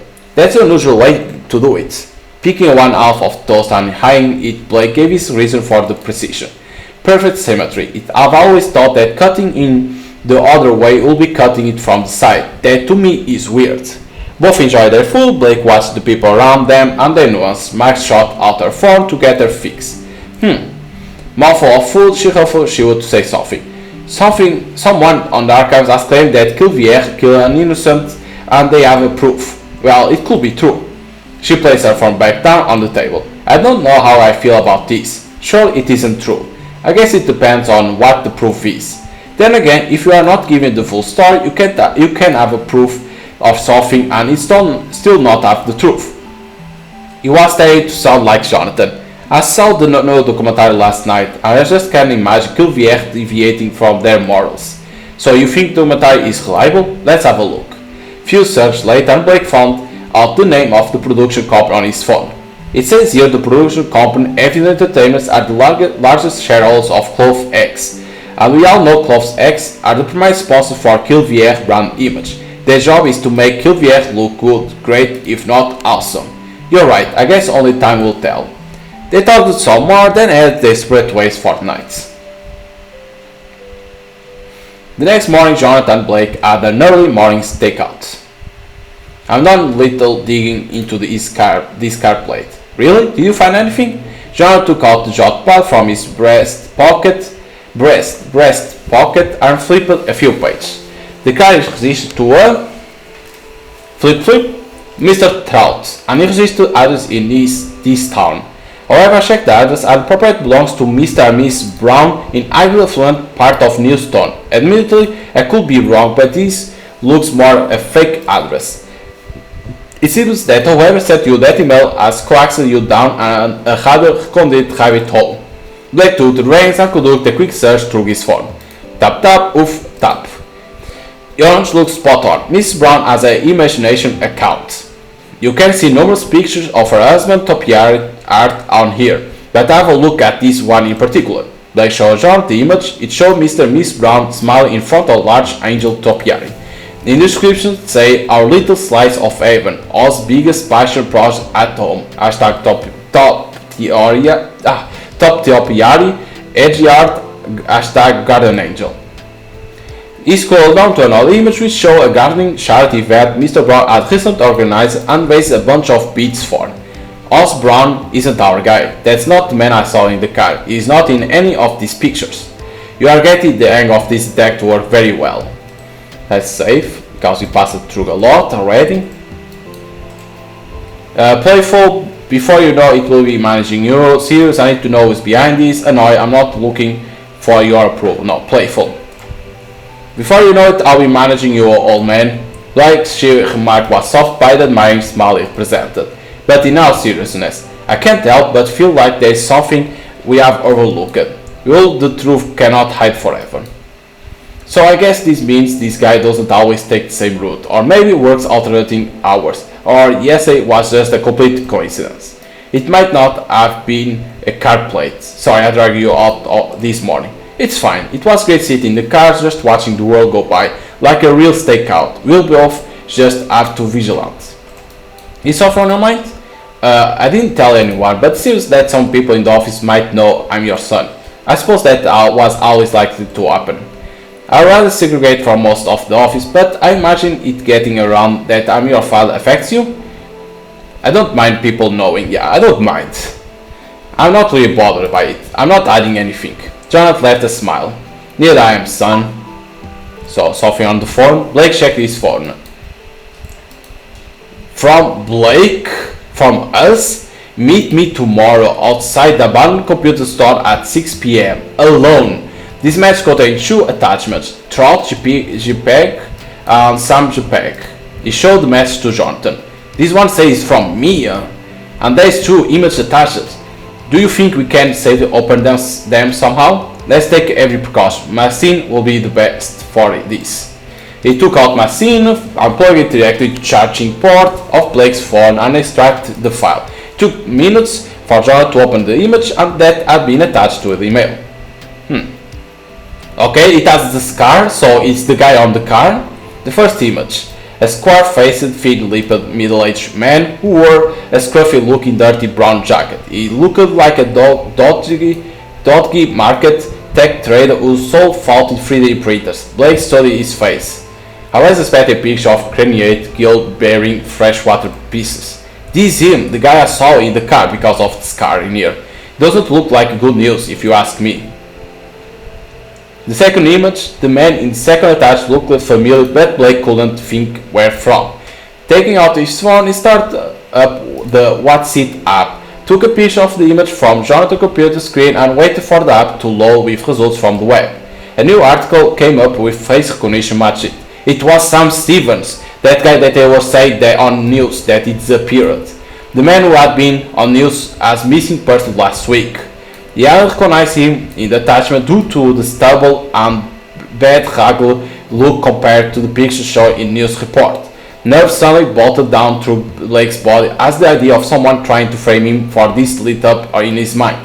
He soon hoped that our incident was unparalleled occurrence and made this person want Blake to help them find Sam.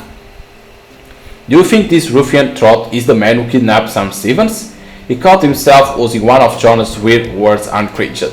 There is a picture on the wall in both images and they match. This trot fellow is certainly involved somehow. What are all this got to do with me? I never met either of these people before. Wes, why tell you this information and now? Why now? Is it with a deep-seated feeling of unrest that I say this? But I think whoever they are inviting you to play mind games.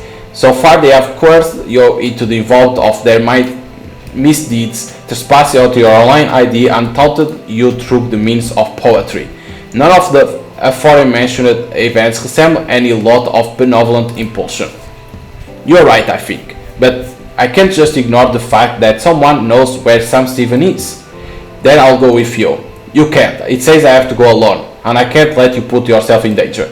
We don't know how many people are involved in this. It's public place. I'll be okay, I'm sure.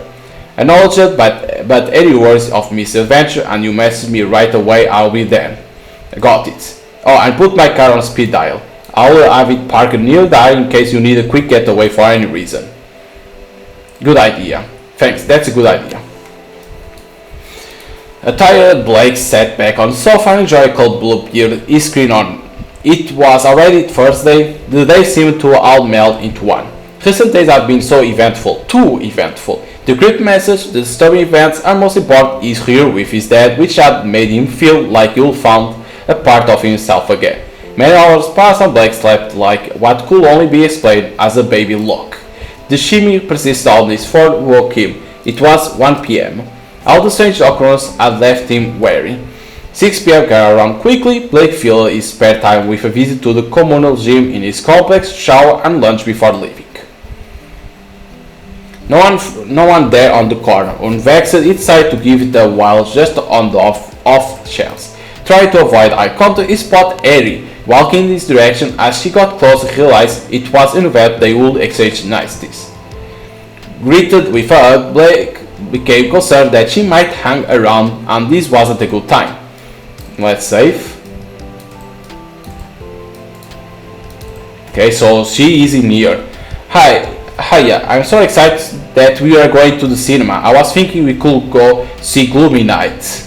It was just coincidence that she had come down the road. She fully expected Blake to be there. It was like she knew she was meeting up with him and they had made plans. Was he being fucked with again? Most likely. This is no one though. They are doing special showing of the original remake. The original remake, how was such an abomination allowed to exist? She wanted to go see that terrible moody looking drama franchise about a yet that falls for a teenage girl. No surprise there. He will never arrange to meet her, but assume a message had somehow been sent to her in his name. Yeah, because someone stole our HD device, so could send, like it's our phone Blake, so someone stole our agent device, our ID, so maybe they sent a message to her. You needed to find out how and why. We thought sounded like you lost his mind. So what were you doing when we were ready to meet? My work, of course. Harry was unfazed by mini interrogation, clearly too preoccupied with excitement about the movie, and now Blake knew his work email had somehow been hacked. There you go. This was getting out of hand fast, but he had to go along with it for the time being. It's better to be friendly. Let's go. Okay, let's go. After this, we can go to Saucy Mama for Death by Chocolate. Okay, leave the cinema, watch Gloomy Nights. Watch Gloomy Night. So we are seeing the film. It's like, Jesus. Wait, did you just hear something? Yeah, it came from over there in the forest. Can you go have a look? Okay, for you, I'll go double check. Blake rolled his eyes. The misuse of expression double check aggravated him. Quick, we need to leave. Okay, let's just grab my things. We don't have time. Why doesn't he just tell her what he saw? He doesn't have time, plus the filmmakers don't need to repeat what you've just seen. You can assume that happens off screen. She really into this movie, Blake thought. I'll go to the plumber. Oh, will you mind getting me some Spark Nova candy when you are out there? Sure. Then they don't have it here though. You have to go over the road to get some. Okay. Blake exited the screening, took a leak, and then instead of wasting part of his life, he stood outside for some fresh air. It was chucking buckets outside. Blake stood under cover so he could check his phone. The Kurt of Wattonville, a silver car waiting in the taxi lane, just steps away from the front door. It looked like the one he saw in the park. Yes, it was Trout. He was a taxi assistant? It wasn't obvious looking at the car that it was a taxi, although most of them weren't. Blake knew he would have to follow the car and see where it went. He shared his location, joined the car, and summoned it. Text Harry to let her know you have to go, leave immediately, and don't message Harry. No, text Harry. Blake decided it would be best to let Harry know, and a message came up and that he needed to leave immediately. As he was writing his message, Harry stepped outside. Blake, are you okay? Harry, look, something has come up and I need to go now. I'll come with you. Where are you going? No, you can't come with me. Why not? You didn't tell me where you're going. Blake watched as a woman ran up to the taxi and jumped in. They were about to leave. He had to act now. John the car showed up moments later. He shielded himself from the rain with his coat and made run for the car's shelter. Harry followed. So I can't come with you? No. He jumped into the car and Harry got in the back. I won't be any trouble. Trout's car started to pull away. Harry, you can't come with me. This isn't... I'm not getting out unless you tell me why you're leaving and where to. I have to follow someone.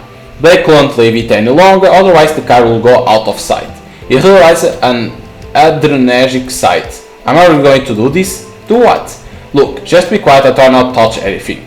Well, that's not very welcoming. I didn't ask you to come along. Okay, let me drink because of my mouth. Okay. Blake let rain mud and water on the car windows instantly dispersed into tiny droplets before evaporating to nothing.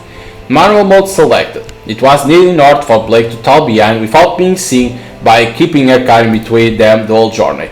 Following the car for half an hour, they head into a new store.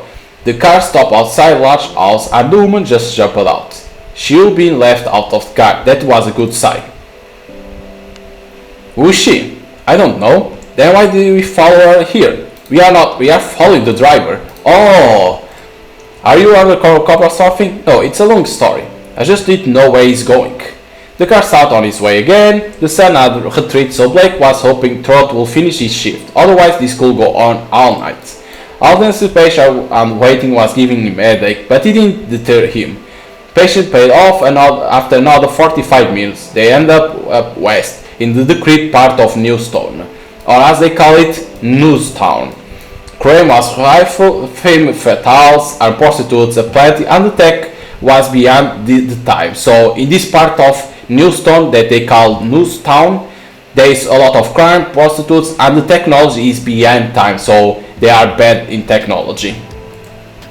Blake considered that John would probably acquire some of his more vintage contraptions and items from this part of town, but couldn't imagine him having any connection to this area. They arrived at the ends of the docks. When Trout exited his car, Blake found a hill behind the docks to park on and peered down to observe. Trout made his way to the entrance of a warehouse. This is where he was residing. Initially, Blake's instinct was to scope out the area, take his time and carefully plan his next move, but time was of the essence. Maybe Sam was in there. Stay here, I need to go and check this out. I won't be long. Okay. I mean it, this could be dangerous. If I'm not back here in 30 minutes, call the police and don't leave the car. Got it? Got it.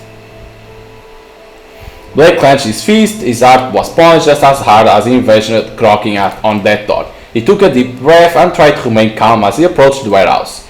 The door opened before Blake had the chance to announce his presence. Trot looked behind Blake cautiously, as if to check no one was watching. Whatever unconscious activities he will be involved in and witness in his lifetime, they will take their toll. His eyes were aged and tired. He looked like a man with very little patience. He stared at Blake, got out his phone, held it up beside him, looking at the picture on the screen, then glanced at Blake again. So he was behind us. You are the guy, ain't ya? He told me you are coming here. His voice reminded Blake of the crouching noise of gravel underneath a slowly moving truck. Trot gave a nice lower, knowing look, prodded his step and then pointed at Blake. What? None of this made sense. With this mouth slight agape, Trot's tongue ran slowly across the back of his lower teeth, and like a cobra enticing its prey to the snake pit, he uttered, "Come in." The back of Blake's neck tensed up. Taking a deep breath, he tried to zen as much as he could. About to decline Trot's invite with some hasty excuse, Trot had already disappeared inside. Careful of walking into a trap, Blake peered inside the warehouse. He contemplated his choice of going unarmed. It was stupid. He couldn't take Trot even if he wanted to. He was all muscle, no fat. But he had no choice now. Onward, Blake inspected and scrutinized the area and followed the clean noise coming from the corner of the room. Trot pushed a mug of tea into Blake's hand as he entered and then leaned against the counter in a relaxed manner. Blake stared at the tea. At least he was armored with boiling water. Yes, tea. Are you sending me the message? What message? Why would I be sending you message? Are you fucking with me? Trot's face contorted and screwed up as he spoke in a sloth-like manner, as if every word was a heavy boulder being pushed out the way in order to get to the next.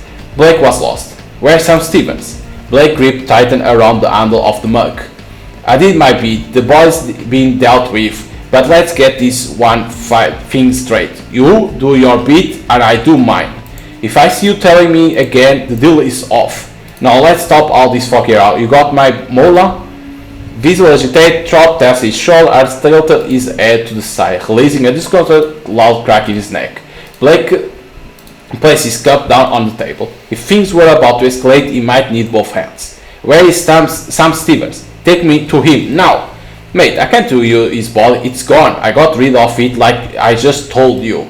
I did my bit as asked. What do you think you're playing at? Why the fuck I will give you money? Who told you to kill him? What? Look at his teeth, look at that. Amazing teeth. Releasing a deep chuckle, Trot placed his mug on the counter with shaking his head and wagging a finger. I didn't kill him. Your brother did. Who? This fucking joke, right? He said you'll be coming here and then you come act like you don't know shit at all. Who killed him? I thought you were having me on first, but judging by your face, you don't have a fucking clue what's going on, do you? Trot said this with a slight tone that tripled with slime. Gradual laugh rose out from him again. Trot snatched his form from the counter and prodded the screen a bit. The low-bill laugh faded off as he handed the phone over to Blake. This is what your brother did. Trot looked proud of himself, like he was holding the ace, and did his disconcerting tongue thing again. Blake took the phone and looked at the image on the screen. Immediately his stomach tightened in reaction to the sight. It was too late to save the missing man. So Sam Stevens is dead. A knife protruded from Sam's lifeless body, slumped on a chair, blood soaked down his top, his face black and blue just like the picture it will be sent. Trot was in the background walking towards the edge of the screen, meaning someone else was behind the lens. That's one fucked up family you got there, mate. Haha. Stay calm. Now go sort out my money with your fucking brother and tell him to pay Prot. Got it? I don't have your money. Are you back shitting me, boy? Black heard a click, then saw the light shine off the switchblade knife Todd had taken out. I don't really want to go back to the blight, but you answer me back again, and I fucking swear I'll cut your fucking tongue out and stick up to it with your meat punch. You get what I'm saying? Put the knife down. Ari, what the fuck are you doing here? I told you to stay put. Todd swung around and grabbed Ari to her the knife to her throat. Okay. Who the fuck are you, and why the fuck are you stalking around my warehouse? Harry stood still and said nothing. Todd, let her go. She has nothing to do with this. Todd raised his voice. Spittle flew everywhere as his rage increased. I said, who the fuck are you? Let me and my friend go and we'll leave you be unarmed. Harry's tone was firm and calm. It's like she has confidence that she's not gonna be killed. It's like she's different now. Huh. Yeah, she was a completely different person. It's like she changed. Unharmed? Unharmed? If you aren't noticed, love, you're not in a fucking position to give up. Before he could say another word, Harry slipped out of his grasp, and in a couple of swift moves, she knocked the knife out of his hand and caught it. What?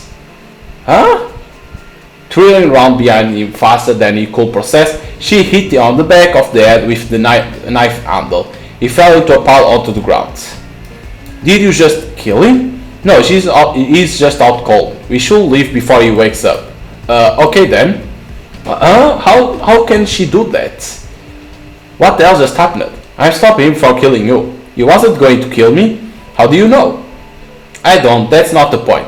What's more, he could have killed you. You did some crazy fast moves back there. I'm sorry, it looked like you were going to get hurt. I was just protecting you. Well, thank you. No worries. Ask her if she wants to go saucy mamas.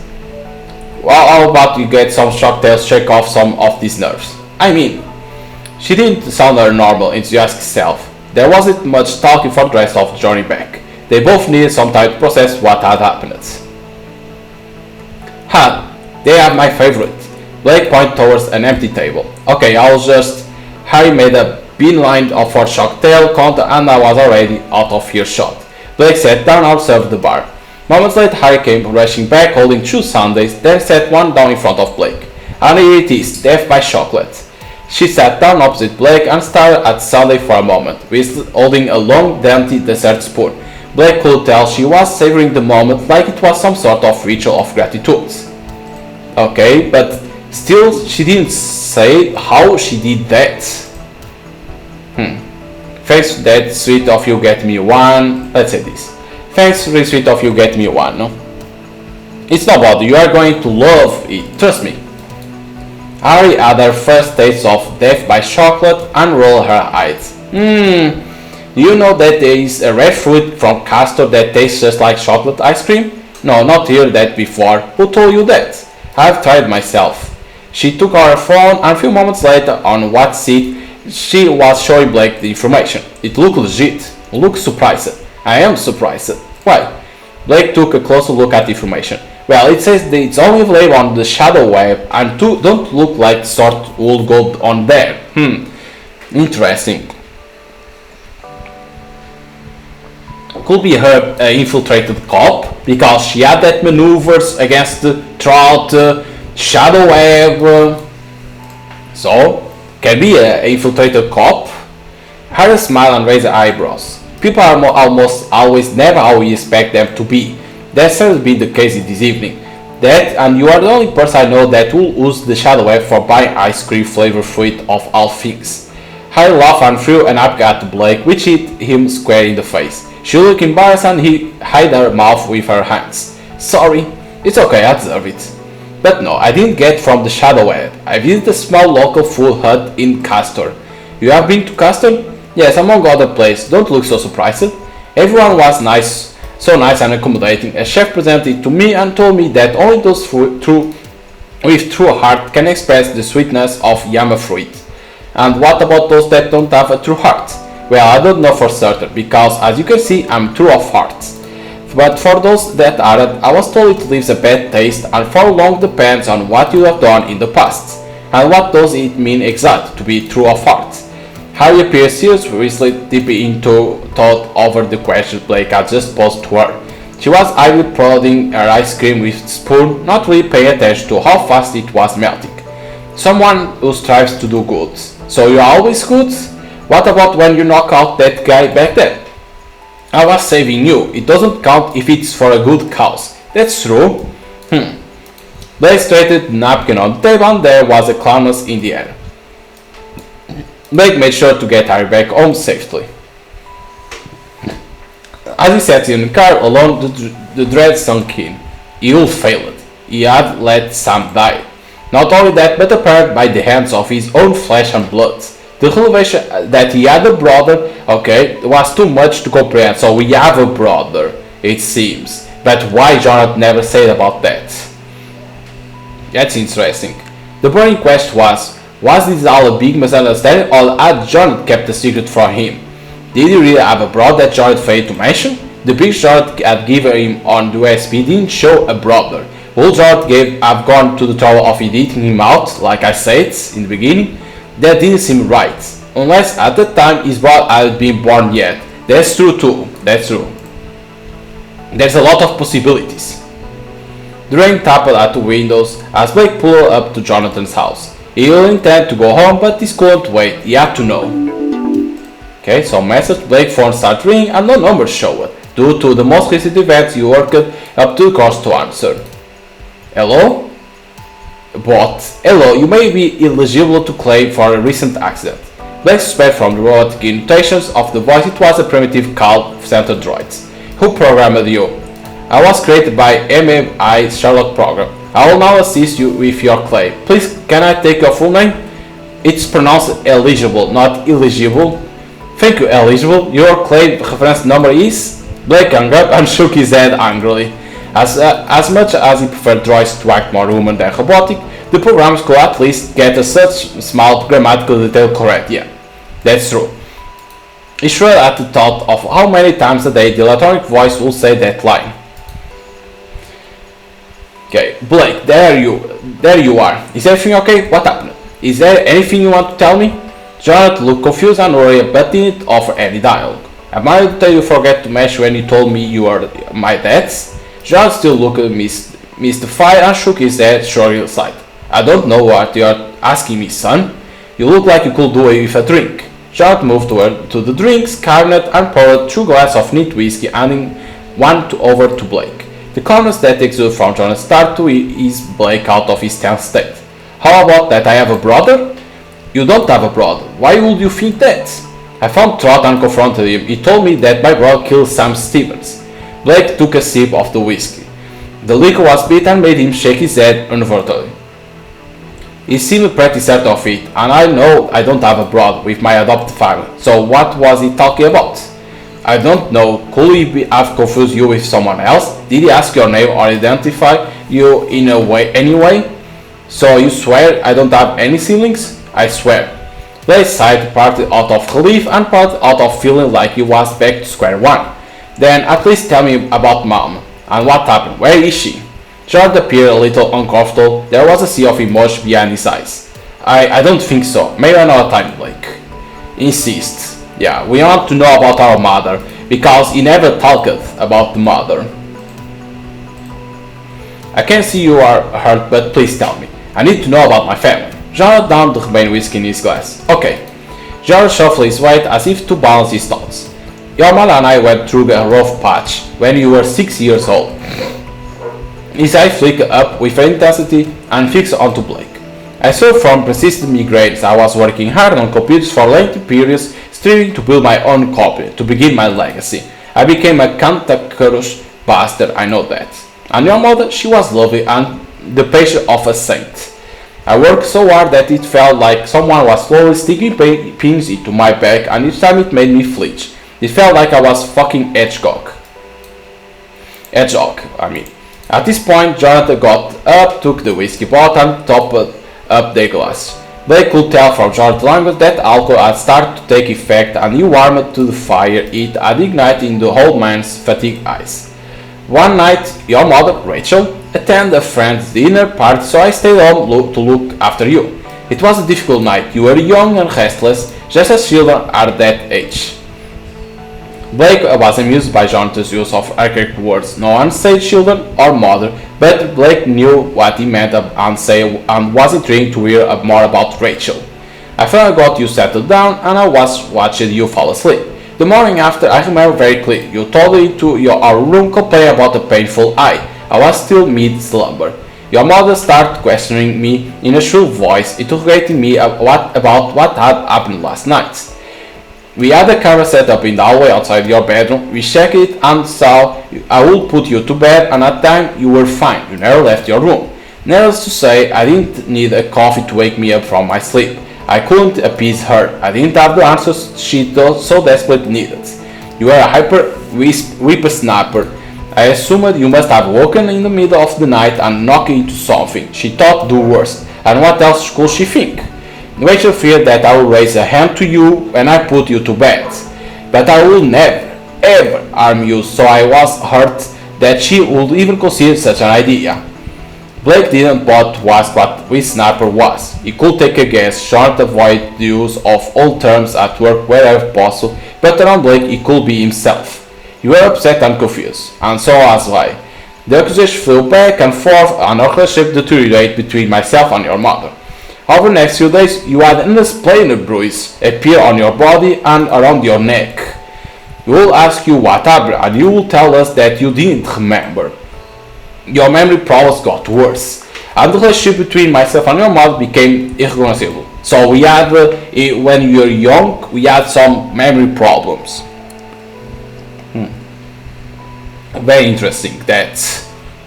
And the mother thought it was Jared that was beating us. That's kind of weird, but okay.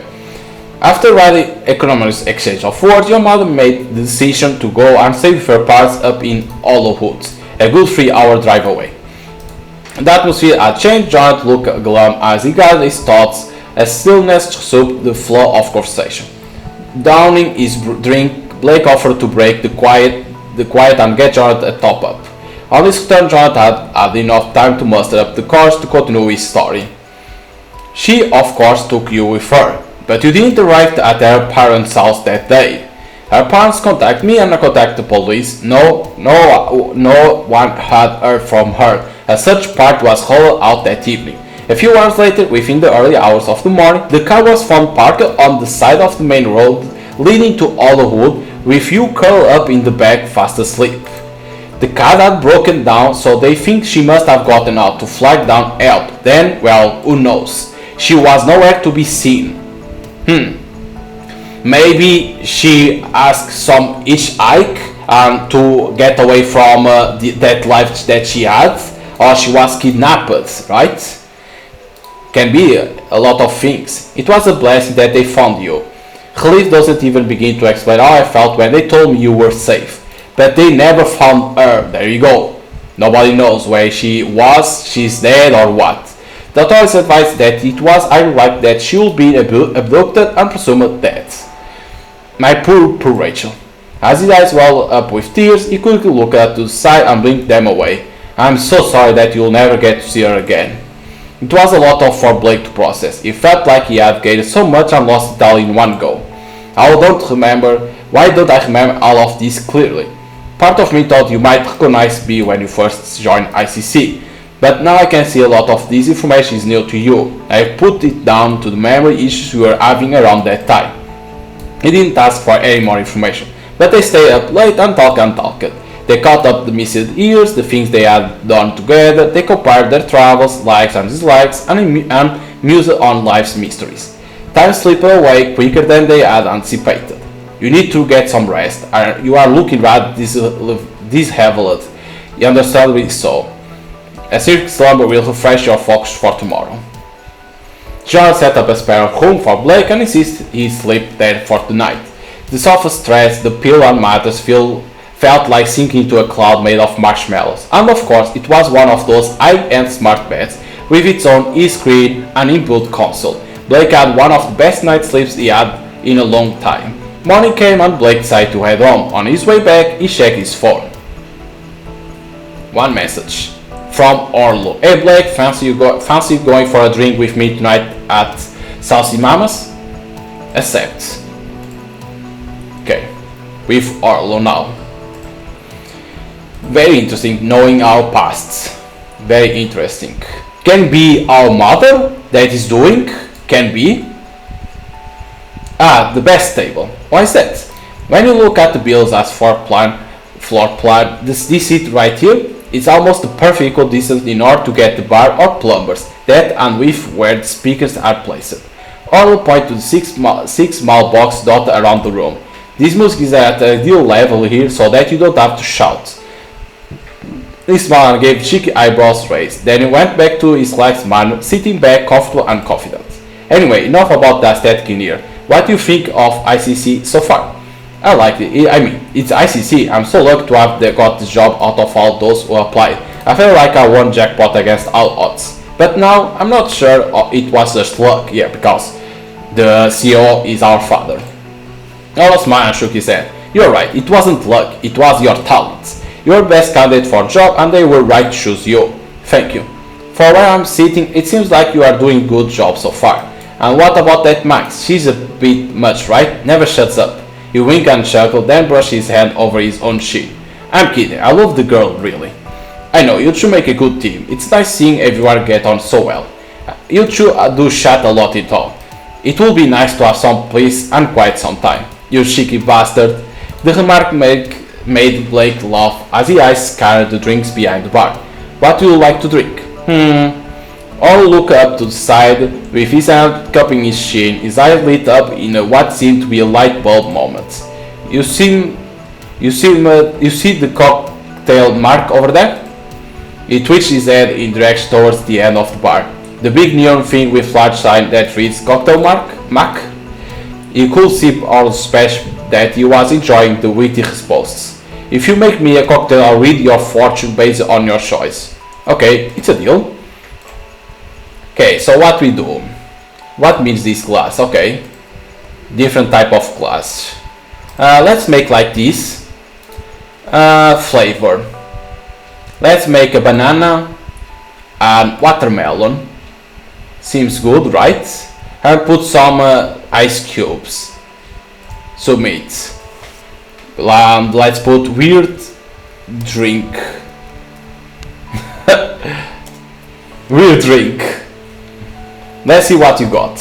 Orlo inspected the drink, however, his hands over it and wiggled his fingers, or point to the cause of the cocktail. Listen to your inner voice to help guide you. I see Sophie that will cause strong emotions. The eyes, interesting. You are feeling a little isolated right now, but that feeling is only temporary and it will soon melt away. I see a bright strong energy which shows you have courage when you need it, and you are going to need it. That's everything. What do you think? How did I do? Really accurate. You are really accurate. Spot on with your reading. Spooky actually. Orlo looked at place and very proud of himself. Knew it. Told you I have a talent for it. Mind if I try your drink? Go ahead. Orlo took a sip. Weird drink is tasty. Yes. Thanks. Monday came around too quickly. Blake's mood was grey as the sky above him. There was a rumble in the distant thunder. Leah and Andy were talking in a hushed tone. Morning? Hey, good morning, Blake. What's going on? Maybe Blake could help. Lee smiled shyly and his eye darted away. You can tell me if you want. What's up? Well, I'm asking people to sign a petition to get Andy bigger living quarters. I wonder if you might want to sign the petition and well, sure, I will help to. Sure, of course. I'll be happy to help. Oh, that's fantastic. Thank you, I really appreciate it. We both do. I'll email over the same petition to you. Let me know how you get on. No problem. Okay, we're gonna help Andy to get a bigger place. Of course, he lives in there, behind the desk, but to get a bigger place, at least. Blake hadn't seen Harry around the office since their cinema date. Maybe she was avoiding him? How about we play odd one out? You are the odd one out. Whoa, so witty. Max rolled her eyes and their laugh echoed. Blake, wanna play? I'm good, I got a lot of work to get on with. Blake was starting to get a headache, so he decided to sit this one out. Dude, I just got a notification that Cuvier has been voted out of Bly this month. How are you even surprised?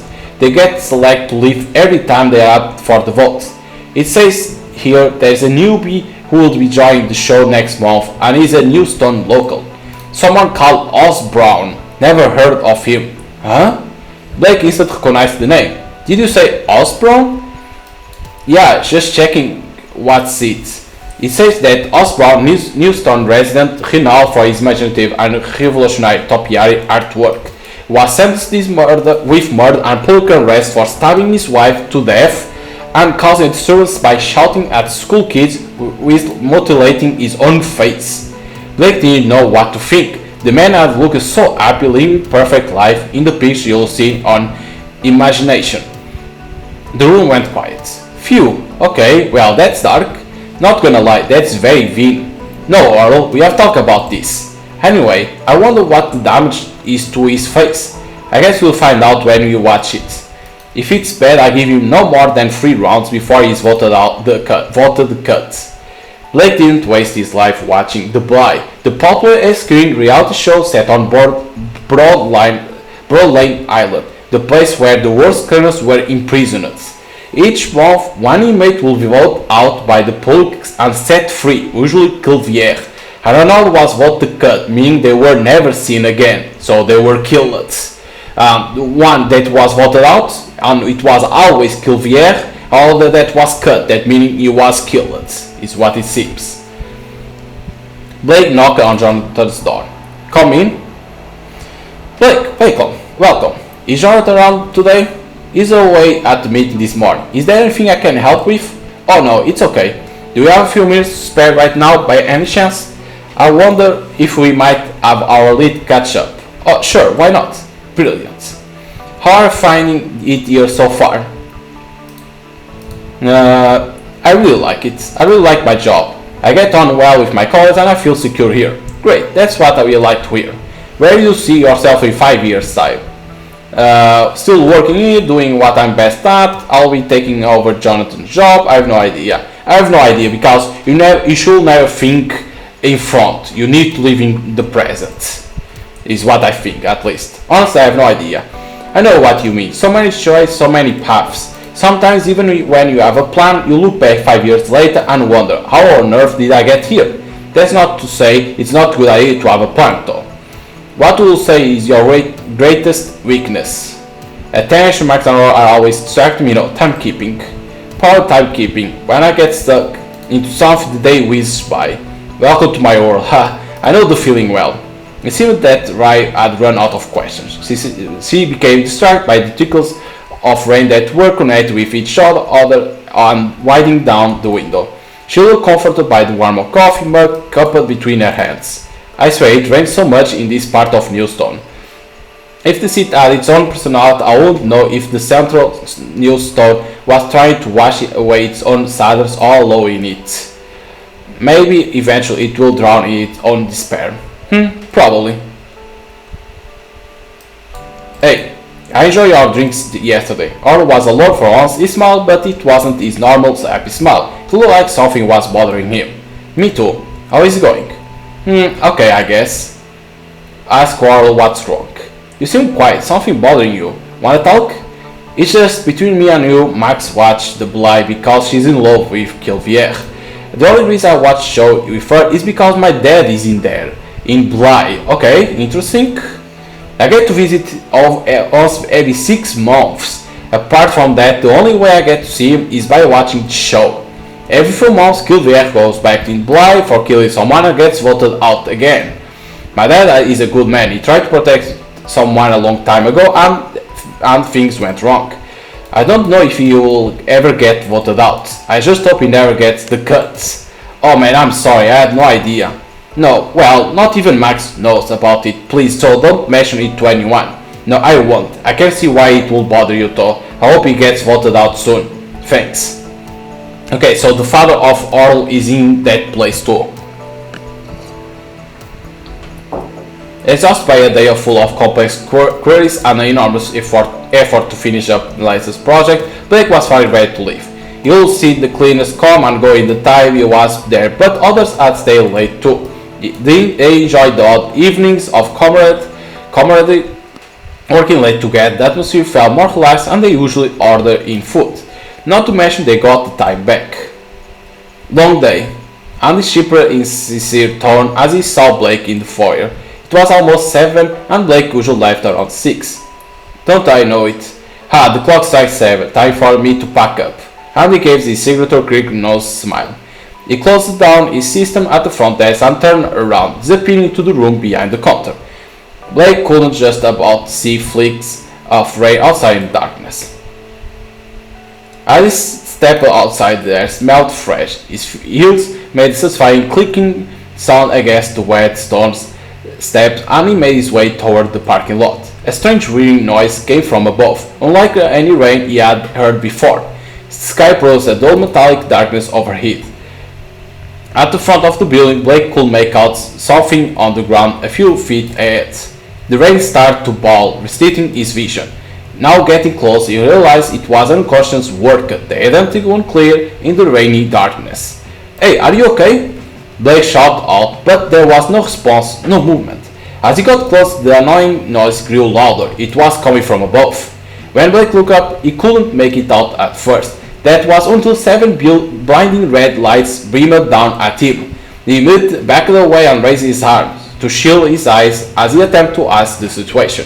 Bullets and rain came flooding down around him. Holy shit, what the Whoa, a droid. A fly android. What the? And he killed this guy. What the? He patted down his chest to be sure that hadn't hit him. No. But the bullets had hit the person on the ground. If they hadn't been dead already, it was certain they would have given up the ghost now. Oh shit! Instinct punched through his limbs, forcing him to catapult towards the office and patter of bullets followed him. Blake took refuge under the first ledge he found protruding from the building structure, and not one moment too soon. How many other victims were there? Fuck! Before he could react, the spotlight was on him. He must calculate where it was safe. There was no point in taking a chance. Blake sprinted and slipped back inside the building, then dug out of sight, staying away from the windows. He had to warn the others. There was no time to wake up Handy. First priority, Jonathan. Jonathan's office was separate from the main floor, which meant that Blake hadn't seen whether Jonathan had stayed late or not. He made his way to Jonathan's office door and opened it. Blake caught his breath as he saw Jonathan. "Jonathan, you okay?" There's been an armed drone attack outside the building. Drone attack? How many? Jonathan peered over at the window. "I don't know, I only saw one each and it shot at me, but there could be more. There is an employee outside that. I didn't get to see who they were." "What? This is terrible. We need to warn the others immediately." "Of course."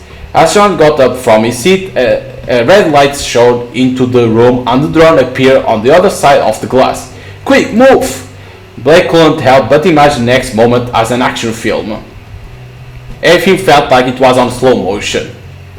"Look at that," seeing the drone entering. He ran in and grabbed Jonathan just as the drone broke through the glass. The wind shot and bullets scattered around. As they ran out, smashing and buzzing invaded the room behind them. The drone hurtled into the wall with a loud crash and the doors closed behind them as it stood in the hallway. Jonathan put his hand to his chest in shock. They both panted, with taking a moment to process what had just happened. "My gosh! What was that noise? Is everyone okay? Everyone, stay here! Blinds down!" The blinds in the office started to automatically close. "Lee, can you stream live news on your computer for us?" "Sure. Don't be too loud, just so it's audible." "Armored drones attacking news store. Armored drones currently attack civilians in Newstone area. Please remain inside." One witness reported that they could hear what sounded like an army of toy helicopters in the sky. They saw red lights in the sky and bullets raining down on pedestrians on the opposite side of the road before running to safety. Those living in the St. Newstone area are strongly advised to stay indoors and away from windows until further notice. An armored response team has been dispatched and are clearing the area. It is estimated that there are a lot of 5 rogue drones circulating the city, one of which has now been disarmed. Okay. The weapons attached to the drones are said to be similar to that of an AK-47. Please stay inside until further notice. A close-up shot of bullet-riddled heap of metal was shown, which must have been the disarmed drone. John let out a worried but suppressed gasp as he recognized it instantly. Good grief! How this could have happened? ICC drone units deployed? No one has clearance to pass and test them. We must stop this. You can use my computer to access the control panel. Jonathan started to access master admin controls without a thank you. It was understood that pleasantries were not the priority. The screen changed and showed a red loading box, then lagged and froze. Lee, I might need your assistance here. I never see something like this before. It looked like the ICC computers are being infected with some sort of Trojan. The computer screen changed, deploying additional drones, uploading location for attack. What does that mean? Lee's voice cracked and shook with angst as he spoke. Damn, the phone network is blocked. Jonathan ran over to security console on the wall and tapped in the emergency code. Nothing happened. The security system had been compromised too. We are going to leave the building. No, that's too dangerous. I can't let any of you endanger yourselves. Okay, let's save. We passed a lot of time. I agree that you should all leave the building. Tell them about the networking. Yeah, it's bad to say about this. Because leaving the building is going to death. We might be able to access the admin controls through Lee networking and this room. Panic spread across Lee's face. Good idea, I completely forgot about that. It could actually work. Wait, what? You knew? Of course, you didn't think you could set up a network in here without it notifying the system, did you? I thought it was hidden well enough. Lee, go to locker security for me and type in the code 505. Fetch me the gun from in there. Gun? It's there in case of extreme emergency. I will say this one of those times. A few moments later, Lee came back, careful, holding the gun, and handed it over to Blake, who was the person nearest to him. Here, you take it. Okay, so take the gun or turn down the gun. I think it's better me to have the gun. Okay, I will look after it for now, I suppose. Lee, what you need to do, and we'll keep a lookout for any drones. Andy, what are you doing out of your station? Good ink. Good Mr. Morning. Is he okay? Morning. Morning. Warning. It became immediately apparent that something was wrong with Andy. Andy grabbed Max, took out the gun, and held it to her head. Andy, wait, what are you doing? Security threats. Oh, he has Max in there. Oh my god. Don't do nothing. Okay, shoot Andy, strike Andy. Let's try to shoot Andy. Blake held up the gun, hands shake, he went to full the trigger. Wait, don't shoot him. Keep him calm for a few minutes. I got this. Okay, so strike Andy.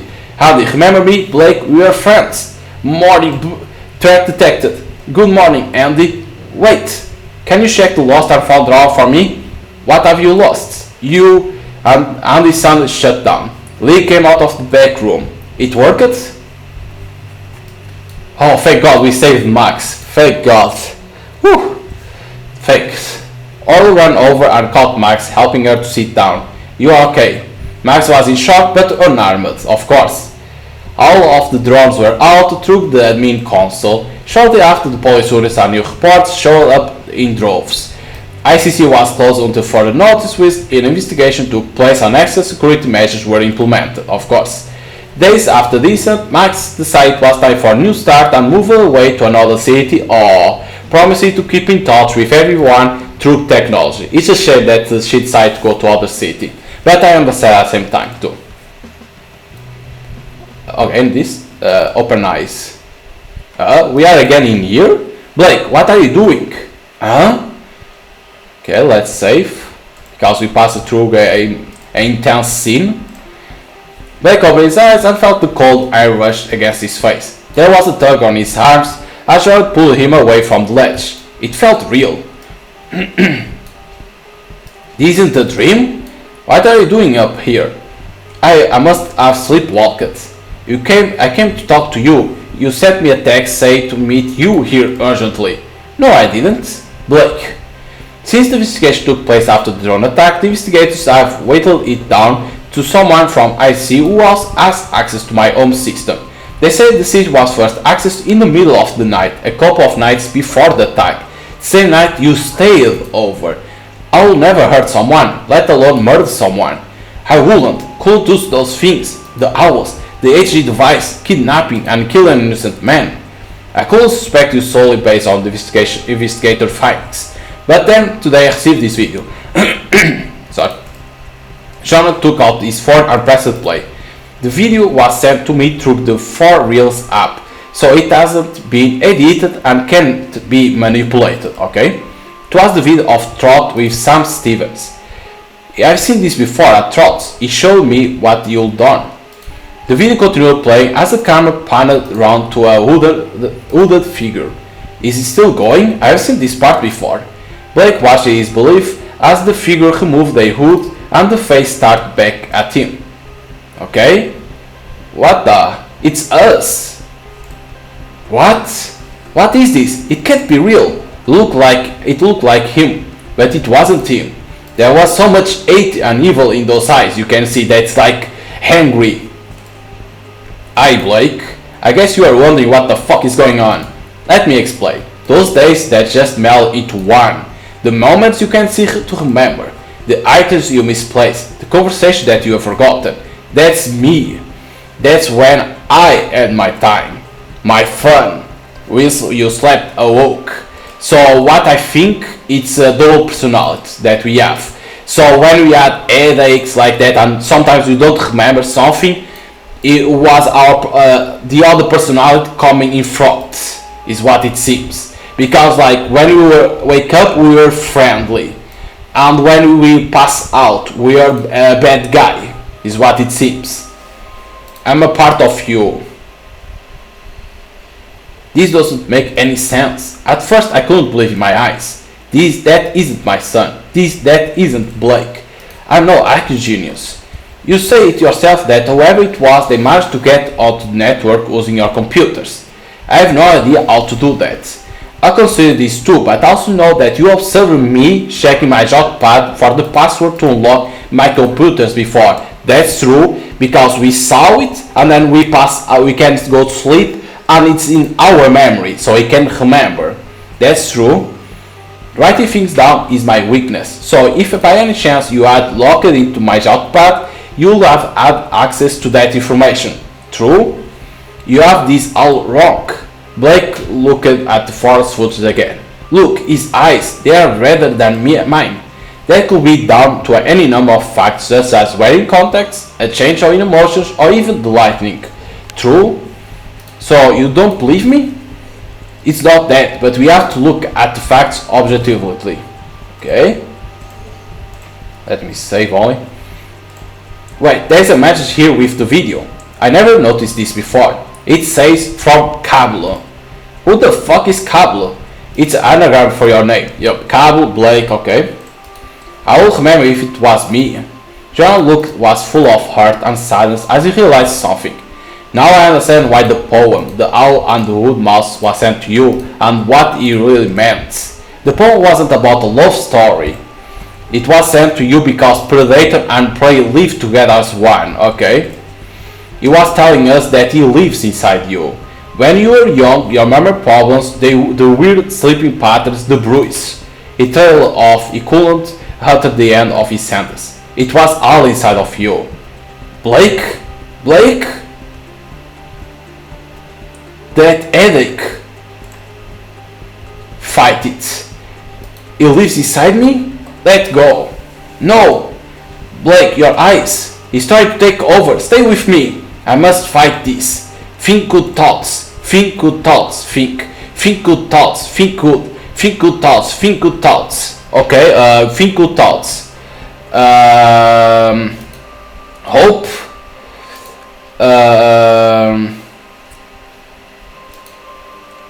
Bravery. Worried. Love. Blake, are you okay? I think so. We'll find a way to stop him. Together. We'll fix this. If it's me causing all this distraction, I have to stop him. And we will, son. No.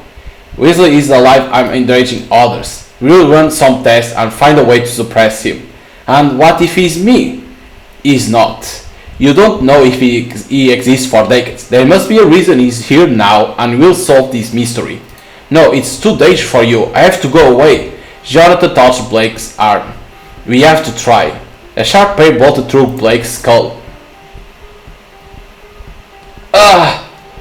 Oh shit. No, wait, it is kindness?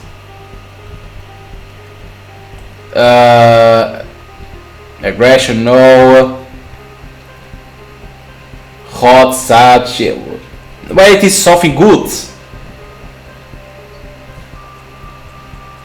Confusion? No. Cry? Blake is busy now, right now. Damn it! Blake's demeanor changed. His presence felt cold and calculated. I see. And you are? You know who I am. I've been looking forward to this moment for quite some time. Let him go. It's not that simple now, is it? What is you want? To have fun. And all those things you did were fun? Carl leered at Jonathan. You are pure evil. Oh, come on now, Jonathan. Cut the act. I saw how much you enjoy playing detective. Carl pointed to his head. And he put up a fight. He tried to shut me out, but ultimately he gave up on you and let me in. Enough shit chat. I want you to know what it feels like every time I lose control and he gets to live instead of me. To feel the ground slipping from beneath you. You ask me who I am? Well, I'm the rip in your parachute, Jonathan. Cable shoved Jonathan. John's eyes widened as he stumbled back, losing his footing off the ledge. No, he kills the father. Yeah, of course it's Cable that kills, not Blake. He's the other personality. Blake tried to grab Jonathan, but it was too late. No! No, Jonathan! Blake let out a yell of pure pain and frustration into the sky. Tension gripped and squeezed at every muscle in his body. His muscles shook, then his knees buckled onto the hard concrete ledge. The sky was with a mix of mauve and magenta at sunset, then gradually faded into grey teal. Neon blues and purples caught the attention of the eye. They originated from glaring city signs that reflected off the damp, black streets. Blake looked down and saw the vast nothingness between the ledge he was on and the city street down below. So, and we kill Blake. One message from Cable. Email from For Reals. This email is to confirm that you, For Reals, video titled Kill Vier, come and get me has been uploaded to the public channel. Thank you for using For Reals. Avian Corp Limited. So we killed our father. Jesus. That kinda sucks. So at least we understand now. We have double personality. So everything since we were kids, it wasn't nobody that was eating us. It was the other personality that was eating. Like maybe eating himself, self-hurting or going against things. And like that we're trying to make the parents to separate from each other. Is what it seems. And then it's like, but like it was that the opposite. Blake was like always like awake, right? And Cable wasn't want to be him, want to be like his own, like commanding, right? The body. So it was like say, I want to be myself. You're gonna see what happens when you try to trap me. And he was doing everything, stealing the house, kill Sam Stevens, that footage. So he was doing everything, only to make us feel bad, and that's kind of shame. Like, why?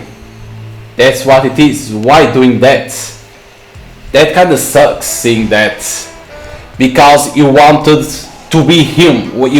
Cable wanted to be Blake, is what it was. But it's like you need to resist against him, and it's not easy. So maybe there's 2 endings on the game. So I want to see if we can try. Okay, let's try to see if we can face Cable, like resist against him. So load. Okay, we can pass through this. There's a message from Cable. What the fuck is Cable? It's an anagram. Okay.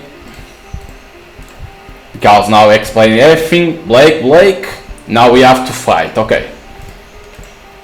Fight it. It lives inside me. Let go. No. Blake, your eyes. It's trying to take over. Stay with me. I might fight this. Think good thoughts. Think good thoughts. Think good thoughts.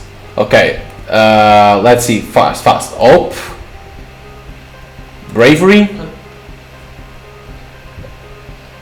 Worry. No, love. Okay. Blake, are you okay? So we passed through the first one. Let's save, but I'm gonna save in the order. I think so. We'll find a way to stop him. Together we'll fix this. If it's causing all the stress, I have to stop him. And we'll, son. No. He's alive. I'm endangering the others. He understands that he's inside me. It's better to kill myself, right? Say it's better to kill myself like that. These things never happen again. We run some tests and find a way to suppress because John doesn't want Blake to die. He's trying to help him. Okay, we understand he's the father, right? And what if he's me? He's not. You didn't know they exist for decades. There must be a reason he is here now, and we'll solve this mystery. Yeah, what is want to have fun is what he was saying. That Cable wanted to have some fun. It's kinda cuckoo, kinda weird, but okay. No, it's too dangerous for you. I have to go away. John tossed Blake's arm. Yeah, we have to try. A sharp ball through Blake's skull again. Okay, try to find. Ah! Suffering, loss, kindness. Okay, more. Okay. Corrupt, agitated, no. Love? I don't know. Truth. Nice! Good thoughts. Truth! There was truth in there. Cable grabbed Jonathan and pushed him. Jonathan's eyes widened as he stumbled back, losing his balance on the ledge. Blake came to and quickly grabbed Jonathan and pulled him back to safety, just in time. I don't know how long I can hold him off. You have to leave. It's too dangerous for me to be around you. You need help. I know that, but it has to be away from here, away from you. I can't lose you. We'll find a way. No, you have to get away from me. Don't you get it? I'm trying to stop him from getting through. He wants to kill you. I can't let that happen. So this means you have to leave me alone. If we run some tests, leave me alone. And without another word, a stunned and defeated John gave Blake a nod, turned and walked away. So Blake saw that the only way is to be alone. Okay, this guy was vivid. Okay, this is safe thing. Okay, same thing. Blake looked down, saw the vast nothingness between the ledge and the city down below. Okay, but it changed because it doesn't show the concrete. So another message from Cable, email from For Reals. This email is to confirm that your For Reals video titled Kill VR Come and Get Me has been uploaded to the public channel. Thank you for using For Reals Evident Corp Limited. Simple is Cable saying to Kill VR to come and get me. Say come to kill me is what it was.